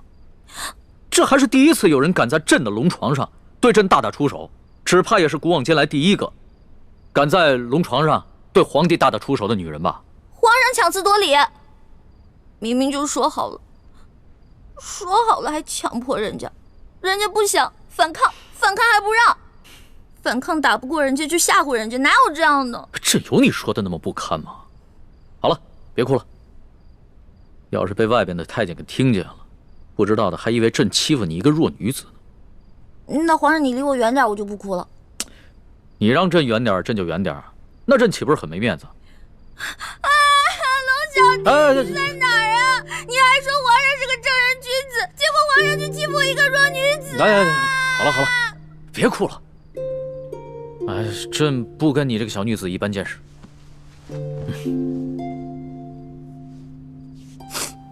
去找太医院的当值赵方抓药，我还要留下来给厉贵人扎针。是。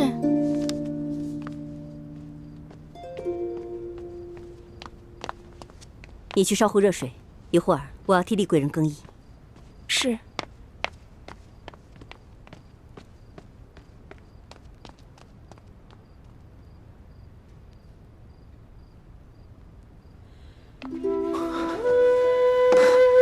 雪师妹，大师兄，太好了，我还以为我再也见不到你了呢。怎么会呢？你们师兄妹好好聊一聊，我在外面替你们把风。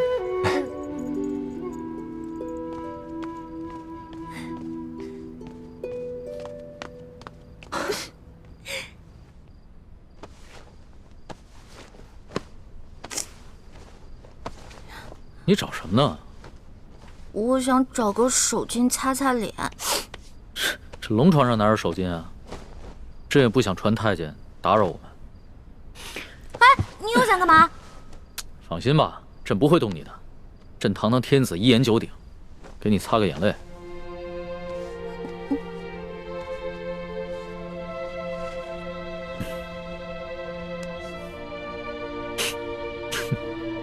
看看你现在这副样子，亏龙三还说你是他的老大。哎，他是现在看到你哭得跟鼻涕虫似的，还不笑话死你？其实我在龙三面前好多都是吹牛的，我没有他说的那么勇敢，我也没有多少江湖阅历，我也从来没被哪个登徒子轻薄过，何况是被全天下最有权势的轻薄过，我能不害怕吗？朕听出来了。你是拐着弯儿骂朕是个好色轻薄的登徒子是吧？臣女不敢，臣女没这么说。皇上，臣女能不能请求皇上一件事啊？说来听听。您能不能别把今天晚上的事告诉我龙小弟啊？如果你告诉他的话，以后我就没脸在他面前充老大了。哎呀，朕又不是长舌妇。不会告诉他的。哎，不过朕保全了你在结拜兄弟面前的形象，你要怎么答谢朕呢？皇上，您可是全天下最有权势的人，也是最有钱的财主，您就为这么点的小事儿勒索我一个身无分文、身无寸缕的小女子啊？又是朕的不是啊！你怎么说来说去都是朕的不是啊？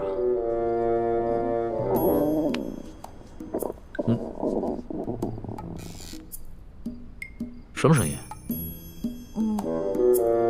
是我肚子叫。我今天晚上实在太紧张了，所以没有吃晚饭，现在特别饿。朕想起来了，你最大的爱好就是吃。龙三跟朕说过，你现在在替朕办差，朕也不能让你饿着肚子。说吧，想吃什么？谢皇上，我想吃烤鸭、炸虾丸子、蒸乳酪，还有黄焖小羊排，还有素八碟、珍珠翡翠羹、水晶包子、豌豆黄，再加一壶桂花酿。哎，皇上，你怎么知道我喜欢吃什么呀？这个是龙三跟朕说的。龙三跟朕说呀，你们两个头2次见面的时候啊，你都在跟他抢吃的，朕听着有趣儿，所以印象也就特别深刻。这个龙三，以后再也不理他，怎么把我什么都告诉人家？朕可不是人家，朕是皇上。来人，掌灯，传膳。倾城，你进宫的这些日子以来，过得还好吗？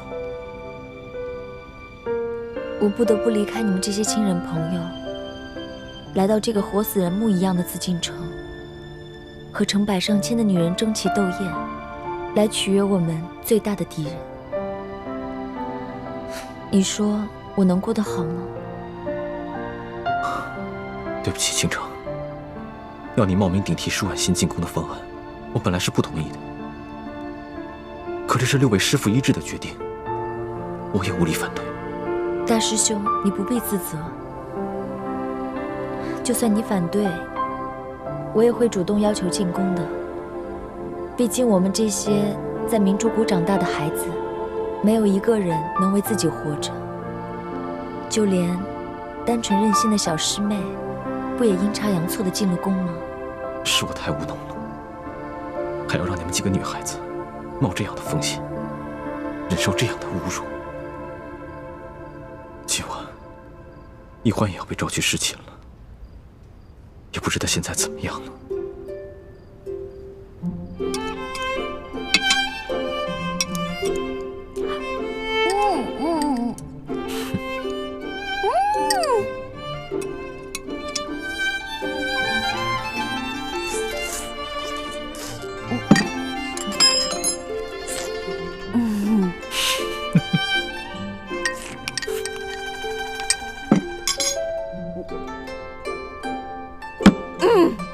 饱了。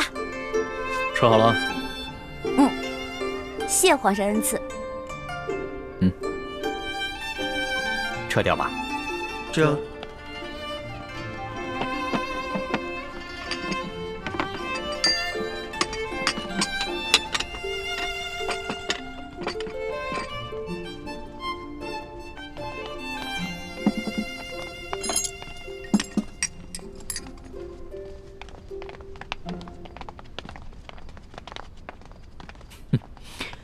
看你吃东西啊，还真是有趣儿。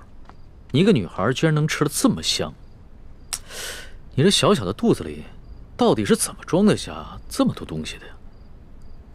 要论得上吃啊，这朕的整个后宫，无人及得上你。哎呀，那是他们装的。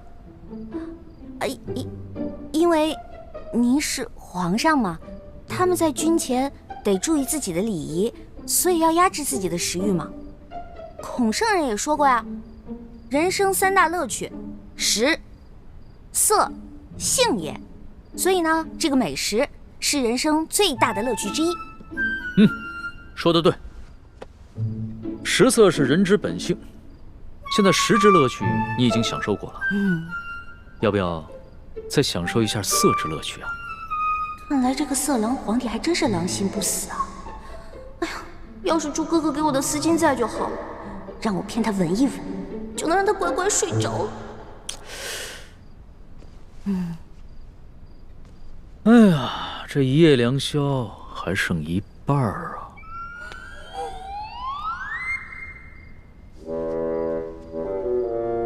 你要不要到朕的龙床上休息一下？哎呦呵！你又想干嘛呀？啊，皇上，吃太多了，我撑到嗓子眼儿了，我想运动消化一下，可以吗？行。要是连这个朕都不准，那朕岂不是很不懂得怜香惜玉啊？你既然想消食，那就请便吧。谢皇上恩典。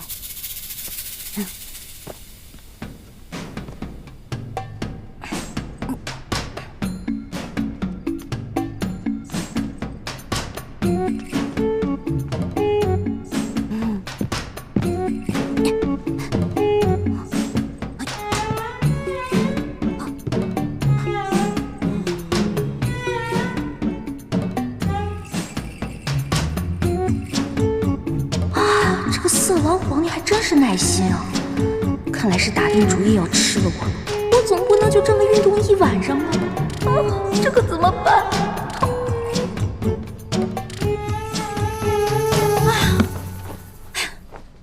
累死我了！你累了啊？那要不要到朕的龙床上休息一下？哎呦，皇上，我可能吃坏肚子了，我肚子特别疼。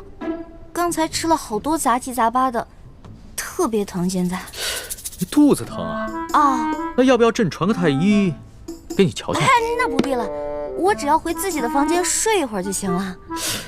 既然你都要躺在床上休息，那为什么要回到自己的房间休息呢？朕的龙床一样可以休息啊。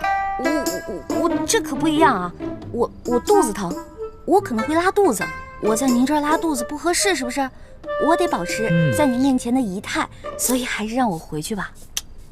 你要是真吃坏了肚子想方便，那朕的寝宫里面也有金逆桶，你用吗？我方便在您这儿？哎，不合适，皇上，您可饶了臣女吧。人食五谷生百病，吃喝拉撒那都是正常的事情。要是连这个朕都接受不了，岂不是有违人伦？哎，你别紧张，要是真吃坏了肚子，你就在朕这儿方便，朕不介意。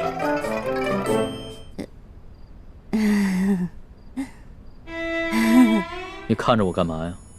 黔驴技穷了，是吗？这个色狼皇帝想吃了我，门儿都没有。哎，有了，我可以骗他行酒令，我灌醉他。为什么又不说话了？是不是又在想什么花招啊？哎，皇上，咱们玩耍骰子赌酒吧。这样，咱们赌，如果你赢了，我就听您的上龙床；但如果你输了，您就让李公公送我回去。怎么样，敢不敢赌啊？这倒是挺有趣的，还从来没有人敢跟朕耍骰子赌酒的。好，朕就依你。来人，上一壶酒，再加2副骰盅。哎，等一下，上一坛酒。皇上要喝酒，咱们就喝大的，杯算什么呀？咱们用碗喝怎么样？好，那朕就看一看你的酒量到底有多好。什么？对啊，我以前被召去侍寝，都是这样的程序。这是清宫特有的规矩，任何侍寝的女人都不能幸免。那易欢，现在岂不是很危险？大师兄，你先别担心，小师妹机智聪明，她自有办法应对。易欢虽然有些小聪明，可她毕竟年少单纯，又毫无应付男女之事的经验，而且这是在宫里，她要面对的不是普通的男人，而是掌握天下生杀大权的皇帝。大师兄，你身份特殊，千万别冲动啊！不行，不能在这里坐以待毙，我要想办法去离乾清宫最近的地方，万一出什么意外的话，我好及时出手相救。如果事情真的到了那一步，那我和师父只好放弃潜伏的任务，大家一起杀出紫禁城。不行，不到万不得已，你们千万不能暴露身份，否则我们就前功尽弃了。你跟六师父最重要的任务，就是潜伏在紫禁城里，找到关系到大业成败的铜匣，还有金钥匙。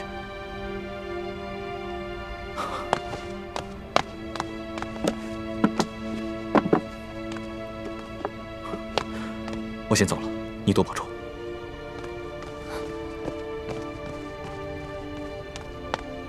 大大师兄，为了易欢的清白，你可以不顾生死，而我呢？我在这里以身试敌，你对我就只有歉疚吗？皇上不好意思啊，您输了，喝酒，喝。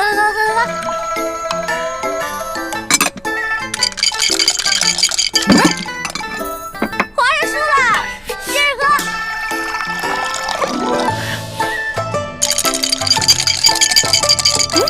又输了，来，我给您满上，咱们再来一局呗。不要，皇上，我不要，真不要。哎，去哪儿啊？这酒还没喝呢。皇上，皇上，皇上。哎呀，让我看看皇帝长什么样。让我看一眼。易欢姑娘。李公公，皇上已经安寝了，易欢姑娘，请回吧。可是我还想再待一会儿。皇上已经安寝了，易欢姑娘还是回去吧。可我还没看见皇上长什么样呢。哎，这就扛走了就。哎呀，再让我看一眼呗。哎呀，可是我还没看见皇上长什么样呢。哎呀，这怎么小气呢？小气。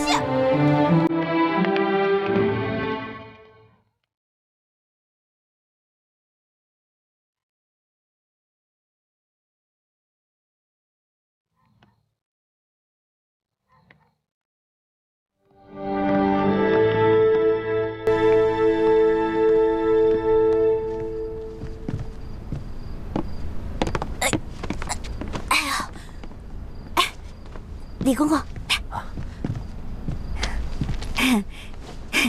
今天多亏了您了，拿着吧，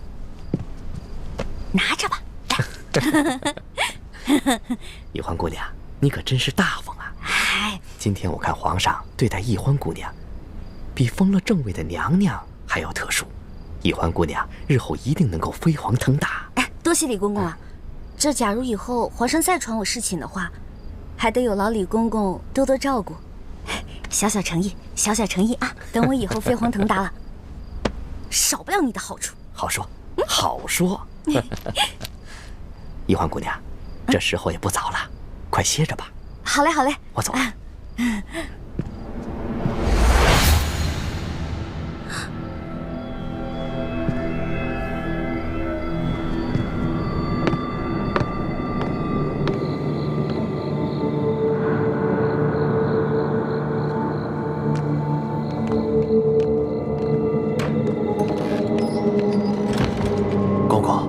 这儿有没有方便的地方？咱家带你去吧。哎呦，那有劳公公了。原来这个李公公就是鳌拜埋伏在皇上身边的内线，那他肯定早就得到了鳌拜的指示，所以才会不动声色的关照。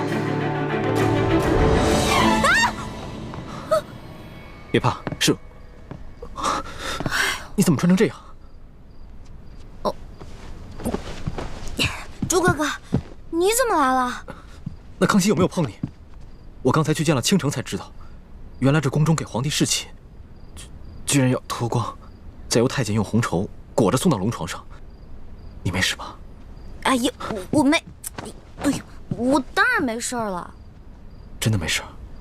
听倾城说，侍寝的时候连一根丝线都带不进去，我给你的蒙汗巾肯定也带不进去吧？那你怎么应付的？我就不信，那康熙看到你这个样子，他会不动心吗？他刚开始是有点动心，对我有点动手动脚的。不过我后来跟他提龙三了，我说我们这是假戏，不能真做。后来他就没怎么样了。真的？真的。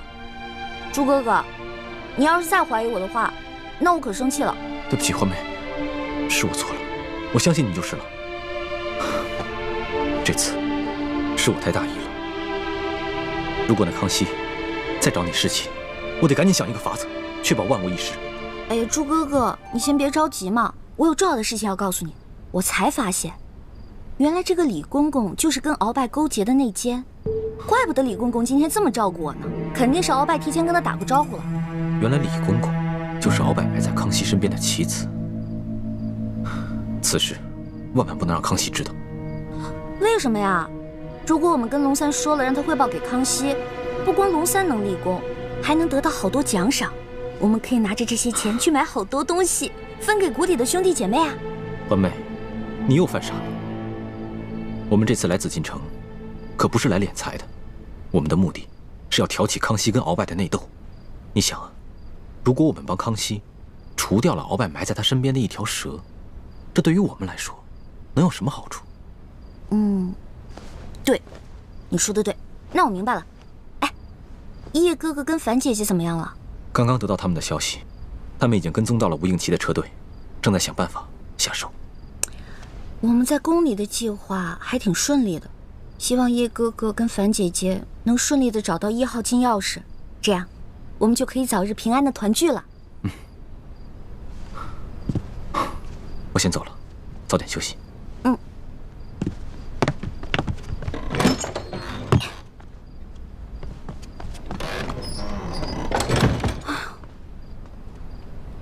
折腾了一晚上，也没看到那个小皇帝长什么样。他长什么样呢？你觉得如何？皇上啊！嗨，我管他长什么样呢，反正不过就是一个风流流氓鬼。呸！不管了，这个龙小弟又迟到，看我一会儿怎么教训你。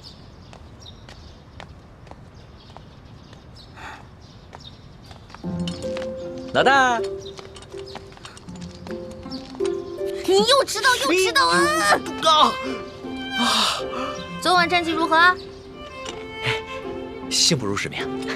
我呀，把前晚输的连本带利都讨回来了。你的一半。哎呦，呜呼，不错呀！哎呀，还好你给我钱，最近正急着用钱呢。老大，这皇宫里边有什么能用得上钱的地方吗？哎呀，这你就不懂了吧？我告诉你啊，这皇宫里啊，处处得用得上钱。昨天我要不是用钱收买了李公公，那老大我就惨了。昨天怎么了？皇上不是早早的就睡了吗？哼，那个小皇帝啊，色狼得很，怎么可能啊？得亏啊，我哥哥给了我一条进过蒙汗药的丝巾，我偷偷带在身上，进入了寝殿，把那个小皇帝给迷晕了。要不然，哪有那么容易啊？你居然把皇上给迷晕了！这件事情要是让皇上知道了，你哥哥还有李公公那2个净室房的太监都是死罪。嘘，这件事除了我还有我哥哥，就你知道，别人都不知道，不许跟别人说。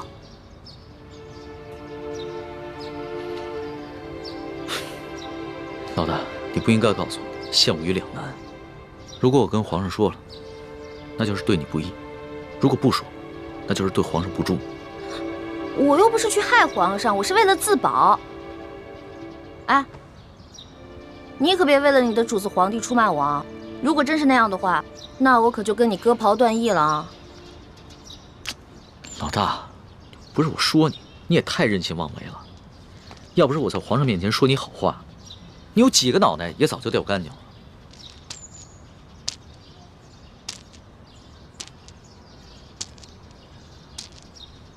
好了好了好了，那我不也是一样吗？如果我不是为了你，我怎么可能听鳌拜的话要入宫呢？虽然我武功不高，但是我轻功可以，我可以逃跑吧？我不都还是为了你吗？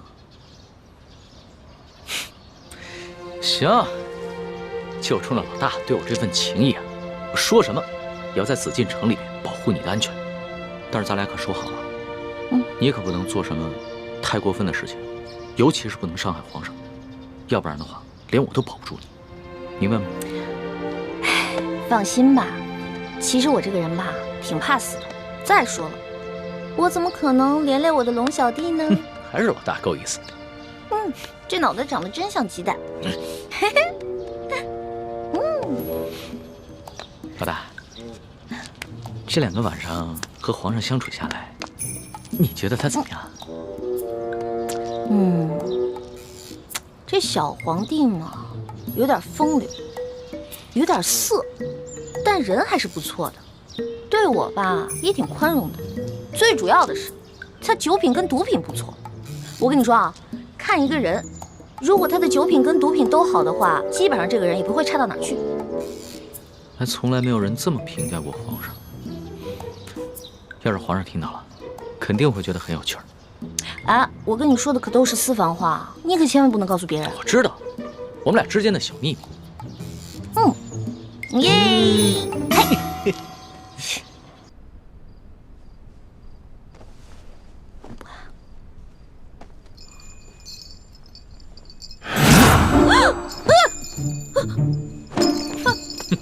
皇上，你别过来！丫头，要是没前2个晚上你对朕的算计，那朕也就饶了你。可是你背信弃义在先，你可别怪朕对你不客气了。等一下，你怎么知道我昨天晚上算计你了？是不是龙三跟你说的？这个死龙三，什么都跟你说了，我再也不理他了。你就别埋怨龙三了，要不是他的话，朕岂能容你这么胡闹？哎，停！干嘛呀？你还想跟朕比试武功啊？行啊，那朕就陪你比试比试，而且朕答应，绝对不叫外面的侍卫帮忙。等一下，皇上，您知道为什么臣女不愿意侍奉您吗？你跟朕说，易得无价宝，难得有情郎，难道你有心上人了？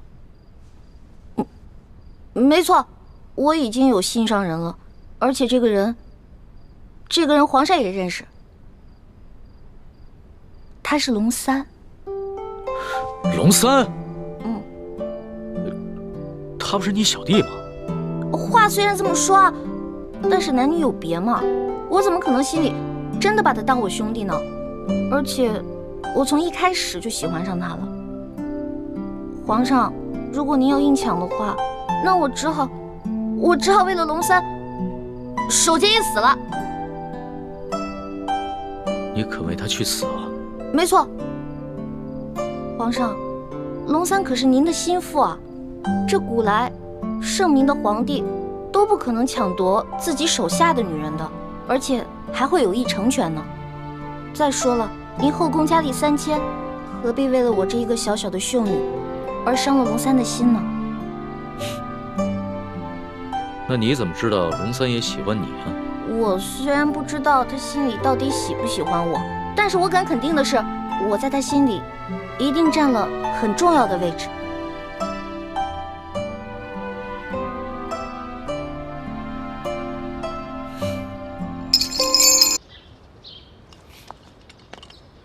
老大，你干嘛不理我呀？为什么要理你啊？我们明明说好了，不许把我们之间的秘密告诉那个色狼小皇帝，你为什么要告诉他呀？老大，我冤枉啊！我这也是为了你好。你以为你前天晚上用丝巾迷晕皇上，皇上他没有起疑心吗？你昨晚上要是故技重施的话，皇上发现了，你这小命就难保了。所以啊，我才去找李公公，让他把你的丝巾给收了去，还在皇上面前替你百般求情。没想到你反过来还怨我，狗咬吕洞宾，不识好人心。你说的真的假的呀？那当然是真的，我们俩是拜把子兄弟，我会骗你吗？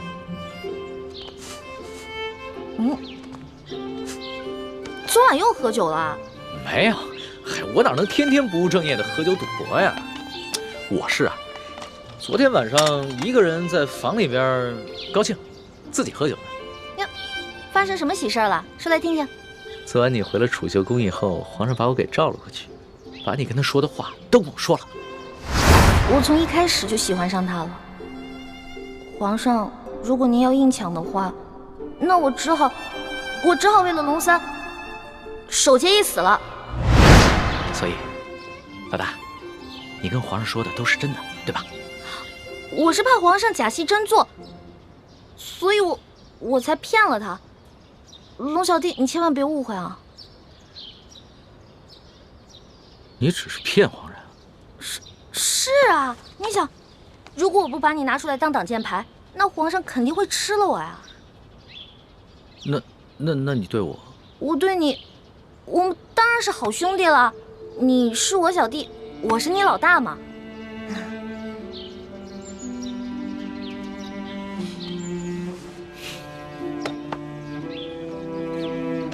怎么了？你生气了？不是生气，也许你就是情窦未开，说了你也不懂，或者是你根本就是在装傻，所以不论我怎么说，你都会装着不懂。我们两个不是一直挺好的吗？我们俩是兄弟，这样相处不是也一直挺好的吗？那是以前，那是我还以为你是个男人的时候。可你现在呢，就是一个明艳动人、活泼可爱的女子，我怎么把你当成同性兄弟看待啊？龙小弟，我忘了告诉你了，我其实从小就许配给人家了。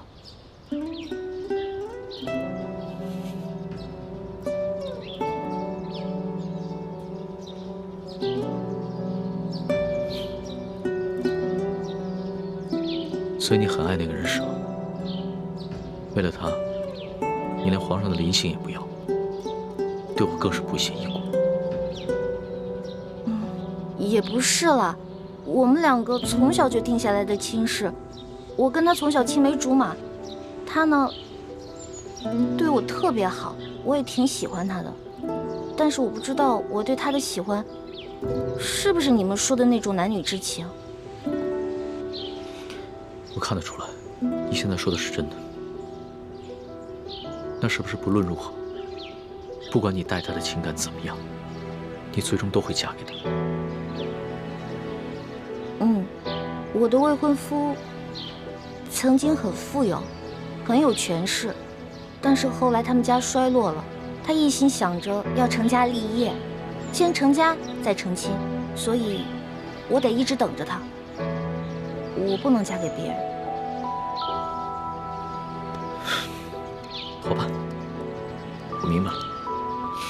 但是皇上信以为真了，他跟我说了，为了照顾我的感受，从今天晚上开始，不会再找你侍寝了。真的？哎呦，龙小弟太好了，多亏了有龙小弟，要不然都没有人在这宫里罩着我了。所以在你心里，对我这个龙小弟的印象，至少比皇上好了很多，是吗？那当然了，咱们两个属于一见如故。这要是皇上跟我拜把子呀，我才不跟他拜呢。皇上怎么可能跟你拜把子呢？皇上他是一国之君，不可能跟你拜把子的，更不会有福同享，有难同当。也是，其实皇上挺可怜的。你说皇上可怜？对啊，我还是第一次听见有人这么说。他是皇上，一国之君，可是呢，没有人会把他当成真心的朋友的，也没有一个女孩会真心的喜欢他。但是你不一样啊，你虽然不是皇上，可是你身边一定会有很多真心的朋友，也会有很多女孩真心喜欢你的。也许是吧。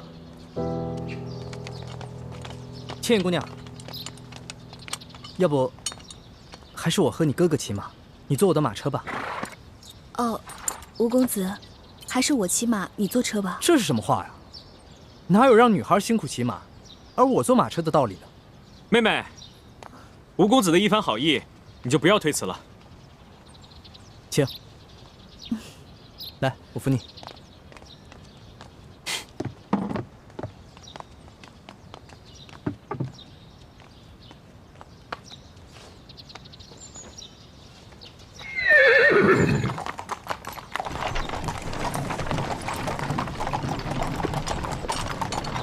宣皇上口谕，封秀女易欢姑娘为答应，入住永和宫。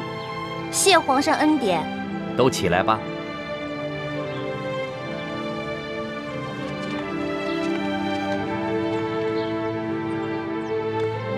哟，易欢，你这一连侍寝3日，我们还以为皇上多宠爱你呢，没想到就封了个品阶最小的答应。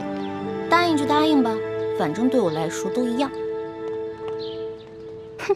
易欢姑娘，您也不必失忆。皇上自亲政以来，还从未一连3日召同一人侍寝，这足见皇上对易欢姑娘还是与众不同。虽然只是暂时封了个答应，想必是易欢姑娘有什么地方惹皇上不高兴了。皇上只是稍稍惩戒一下，只要易欢姑娘能够吸取教训，想必皇上还会有恩旨的。谁要讨好那个色狼皇帝了？我才不在乎什么品阶呢。永和宫是雪姐姐的住处，小皇帝阴差阳错的把我安排在了永和宫，比让我当皇后独居中宫都好。易欢姑娘，永和宫的住处已经收拾妥当了，随奴才前去吧。有劳李公公。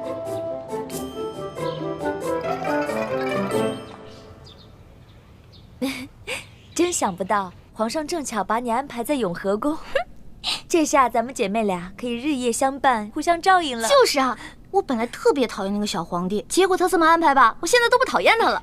又开始任性了。六师傅，反正现在人都出去了，你赶紧做吧，哪有徒弟坐着，师傅站着的道理啊？欢儿，这是在紫禁城里，不是在咱们明珠谷，这里可没有什么师傅徒儿，这里啊，只有这丽贵人、欢答应和雪嬷嬷。只要记着这一点，你的言行才不会露出破绽。记住，要尽快适应这宫中的生活，谨言慎行，一切以完成任务为重。徒儿记住了。看你还在自称是徒儿，这要是被宫外人看见，宫里人知道了，你会惹出大麻烦的。哎呀，嬷嬷放心，欢答应啊，只是还没有适应她的新身份，我会慢慢教导她的。谢谢丽贵人啦。哎，说真格的，这清宫规矩要正3品以上才有资格做1宫之主，入住正殿。眼下我还只是个正7品的贵人，所以只能住偏殿。不过啊，好在这个永和宫就只有我一个小主，省去了和其他嫔妃混住的许多麻烦，这也算是皇上对你我的优待了。不过徐姐姐，都说伴君如伴虎，你在宫里陪着皇上，是不是特别辛苦啊？为了光复大明的大业，再辛苦也不值一提。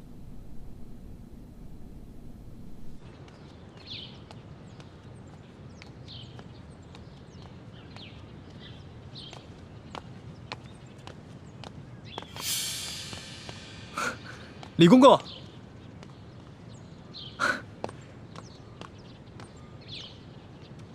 李公公安好。你是那个太医院新来的李太医吧？正是，卑职乃陕西榆林人士，刚入太医院不久，还望公公多多关照。好说好说好说。哎，你刚刚说你是陕西榆林人士？正是。听公公的口音，也是陕西人吧？哼，咱家也是陕西榆林人士啊，入宫几10年了，没想到在宫中还碰到了老乡。看来卑职跟公公还真是有缘，不仅是同姓，还是同乡呢。不知公公老家在榆林何处啊？咱家在榆林皂角村。那真是太巧了，卑职老家也在榆林皂角村。哦，公公家里都有何人呢？说不定我还认识呢。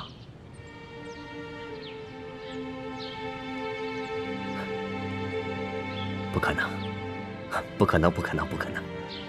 咱家进宫已经30多年了，那个时候家乡闹兵祸，我的家人都被张献忠的部下给杀死了。卑职不小心触及了公公的伤心事，实在是抱歉。无妨无妨。李太医，你是咱家在这宫中遇到的第一个同乡，又都姓李，这说起来，咱们500年前还是一家人呢。你放心吧，咱家日后一定会多多照应你的。多谢公公。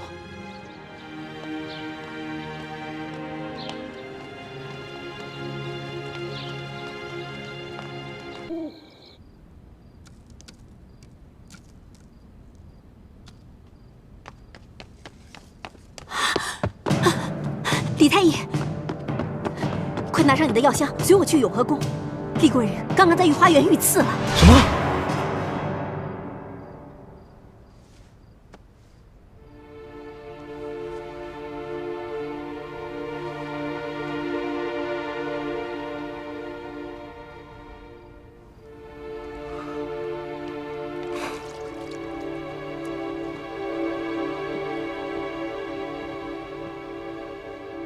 还好没有伤及要害。他的伤我已经处理过了，只是因为失血过多，暂时还昏迷不醒。究竟是什么人这么大胆，居然敢在御花园行刺后宫嫔妃？今夜，皇上召见丽贵人，去御书房下棋，下至半夜才让他回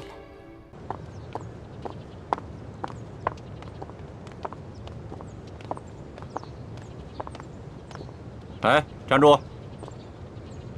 看你这身打扮，你应该是个答应啊？怎么这么不懂规矩，跑到这御书房来了？哎，你怎么这么眼熟啊？啊，我想起你来了，原来你也是侍卫，在御书房当差啊？龙三呢？我要见龙三。你是？你忘了我了？大概3个月前吧。当时刑部正押着一群要犯，去菜市口斩首，咱们碰到了。当时你跟龙三在一起，想起来了吗？哎，小孩儿，哎，干嘛呢你啊？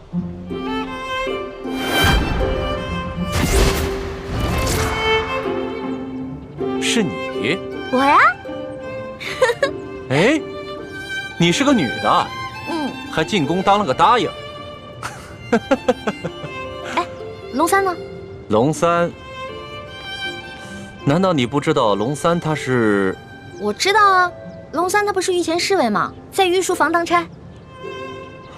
哦，他是这么跟你说的。我明白了。龙三他今天不在，你身为答应，也是后宫中的人，没有宣召呢，不得随便来到御书房，以免惊了圣驾。现在皇上啊，马上就要退朝来御书房了，啊，你赶快回去吧。哦，龙三也不在，走就走嘛，皇上哪那么容易就惊了圣驾呀？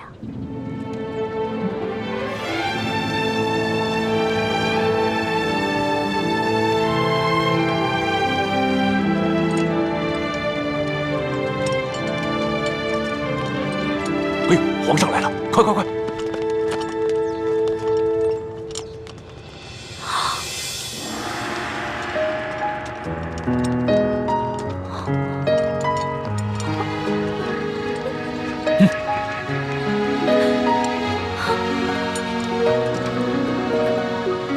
你见了皇上，为什么不跪呀？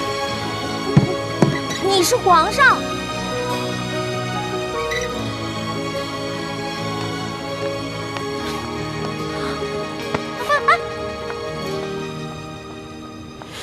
哎，李公公，这个小答应他可是……嘘，这皇家的事啊，别问，也别管。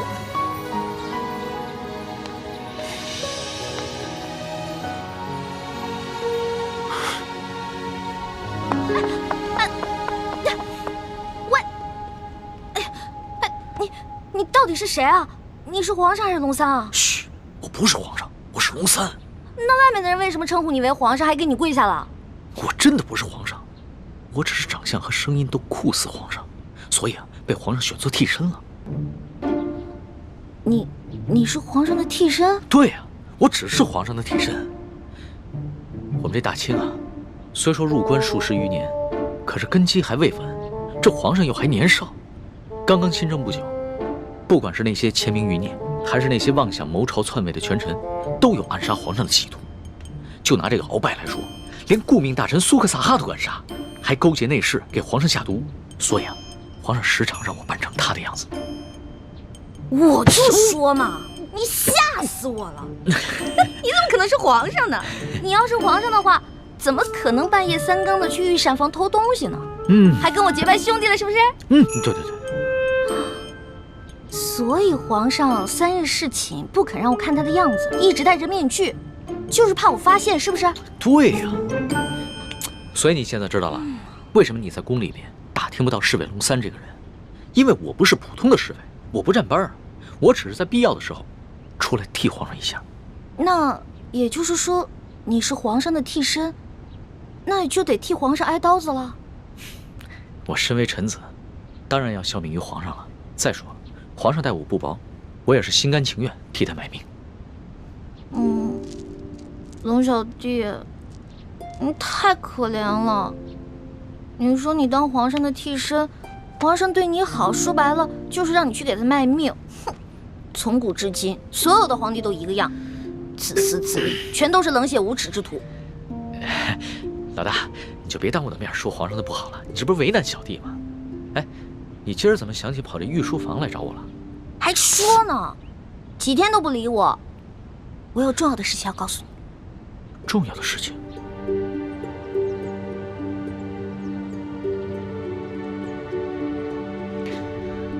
这皇上一听说丽妃遇刺，就怀疑过鳌拜，没想到真的是他。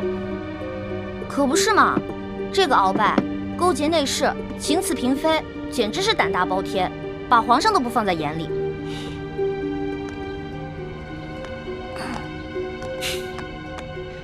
老大，你是不知道啊，这鳌拜把持朝政多年，这朝廷上下、宫中内外全都是他的势力。皇上暗中派人查探了几天，也没有抓住他半点把柄。那难道就这么算了？小不忍则乱大谋，眼下还不是跟鳌拜翻脸的时候，所以只能当做暂不知情了。这个鳌拜贼心不死，还逼着我哥哥要去刺杀厉贵人。你务必跟你哥哥说一下，千万不要听命于鳌拜。皇上已经在暗中想办法铲除鳌拜了，所以要拜托你哥哥多跟鳌拜周旋一段时间了。哎，放心吧，我哥哥啊肯定不会助纣为虐的。不过你说这个小皇帝他的计划可行吗？会不会很危险啊？老大，这皇上呀，可不是你想象当中的那个风流好色之徒。他呀，虽然年少，但是有勇有谋，也算是一代明君吧。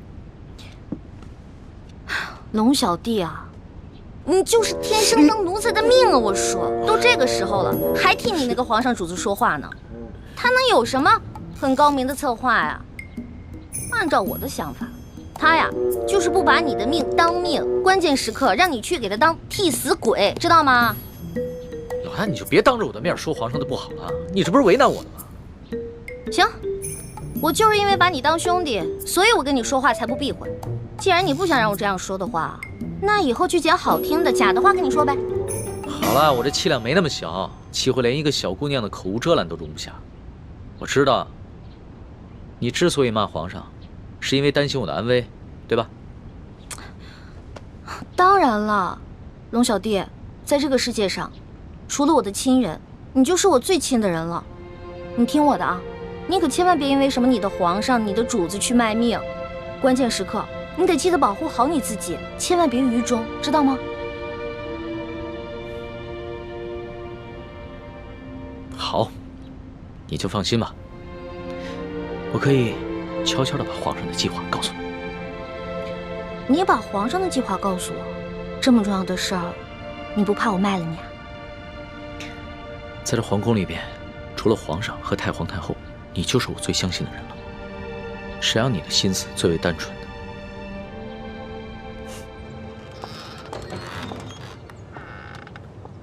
李德福，送欢答应回永和宫。这。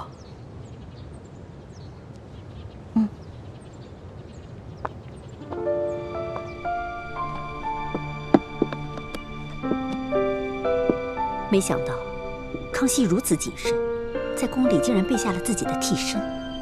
在我们入宫计划方案中，第一步是拿到铜匣，第二步就是刺杀康熙。我们一定要周密计划，务必要分清楚谁是替身，谁是真正的康熙，确保一击成功。这就需要小师妹多想想办法了，查清楚龙三的行踪，什么时候会去假扮康熙，又如何区分二人的差别？其实也没什么可难的，至少在临幸后宫嫔妃的康熙，不可能是替身。到时候拿到了铜匣，他再照你侍寝，我们就有机会了。六师傅，此计虽然可以暗杀成功，但忽略了倾城师妹的安危，恐非上策。有大师兄的担心，再危险也值得了。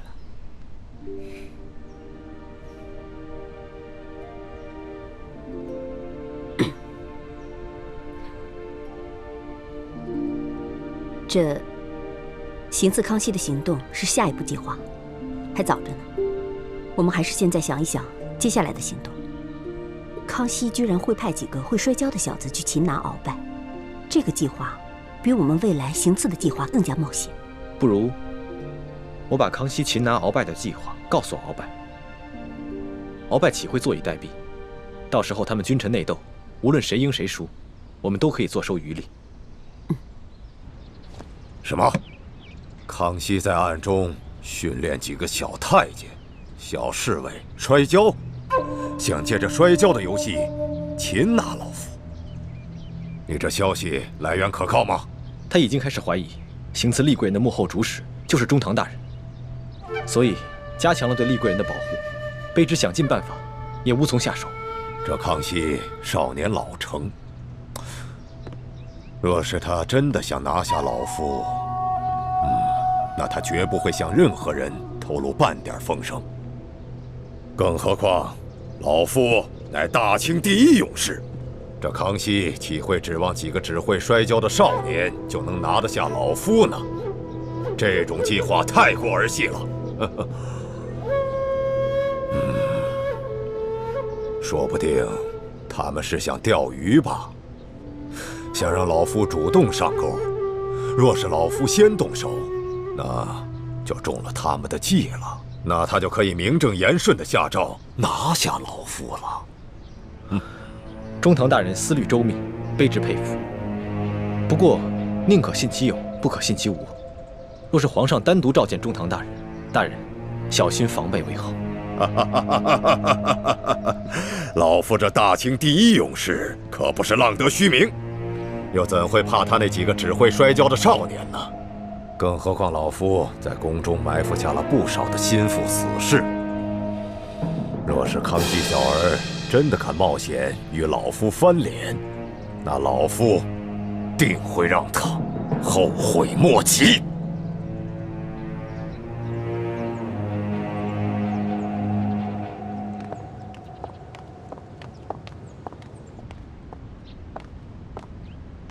皇上，欢答应到了。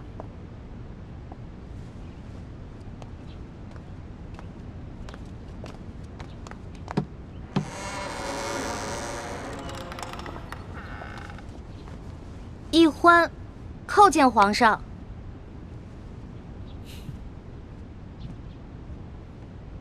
平身吧。谢皇上。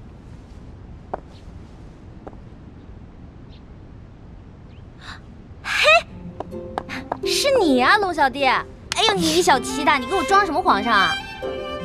这皇上跟龙三竟然长得一模一样，你怎么知道在你面前的是龙三，不是皇上呀？我怎么可能不知道啊？哎，皇上啊，那3日侍寝，虽然把灯光调得很暗，而且还戴了个面具，但是我可以看他的眼睛啊，他的眼神跟你完全不一样。你的眼神呢，温柔体贴，他不是。皇上看你的眼神很冷漠疏远吗？也不是。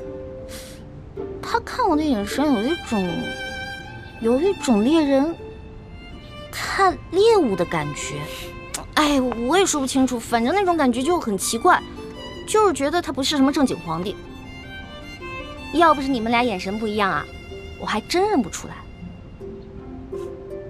哎，对了，你叫我来干嘛？我这次叫你过来呢，是想跟你道个别。道别？你要去哪儿啊？还记得我上次跟你说过的要擒拿鳌拜的计划吗？今天就是计划展开的日子。皇上已经宣召鳌拜单独来御书房觐见，所以我要亲自动手，和那些训练已久的侍卫和太监们一起擒拿鳌拜。什么？你要亲自跟鳌拜动手？鳌拜可是大清第一勇士，你亲自动手你就死定了。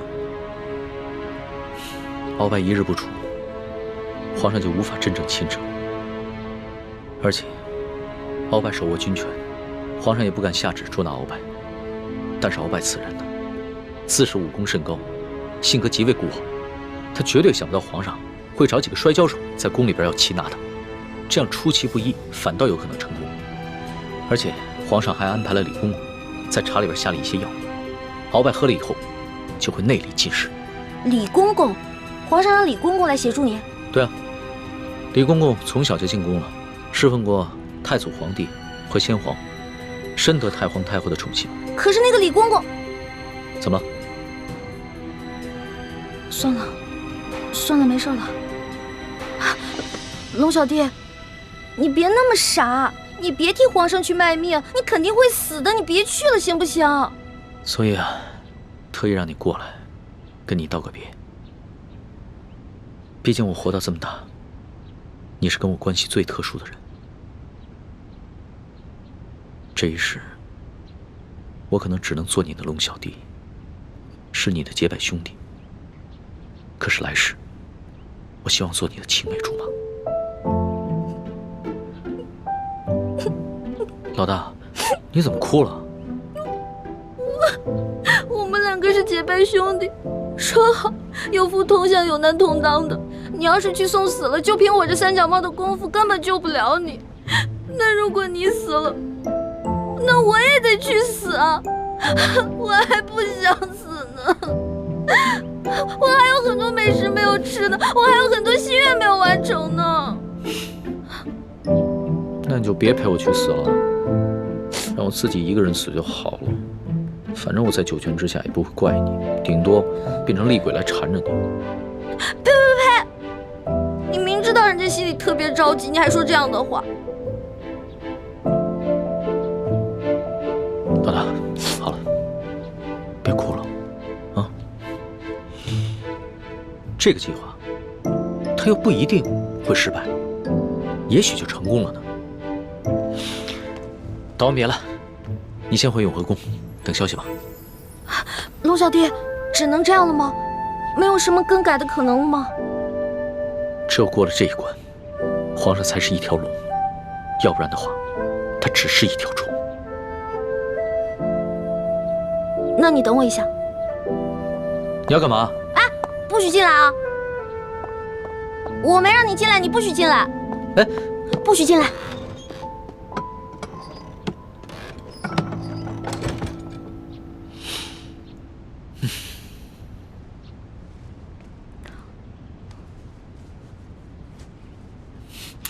老大，你好了没有啊？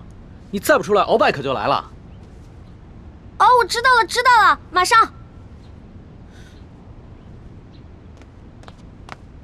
老大，我进去了啊。老大，你好了没有？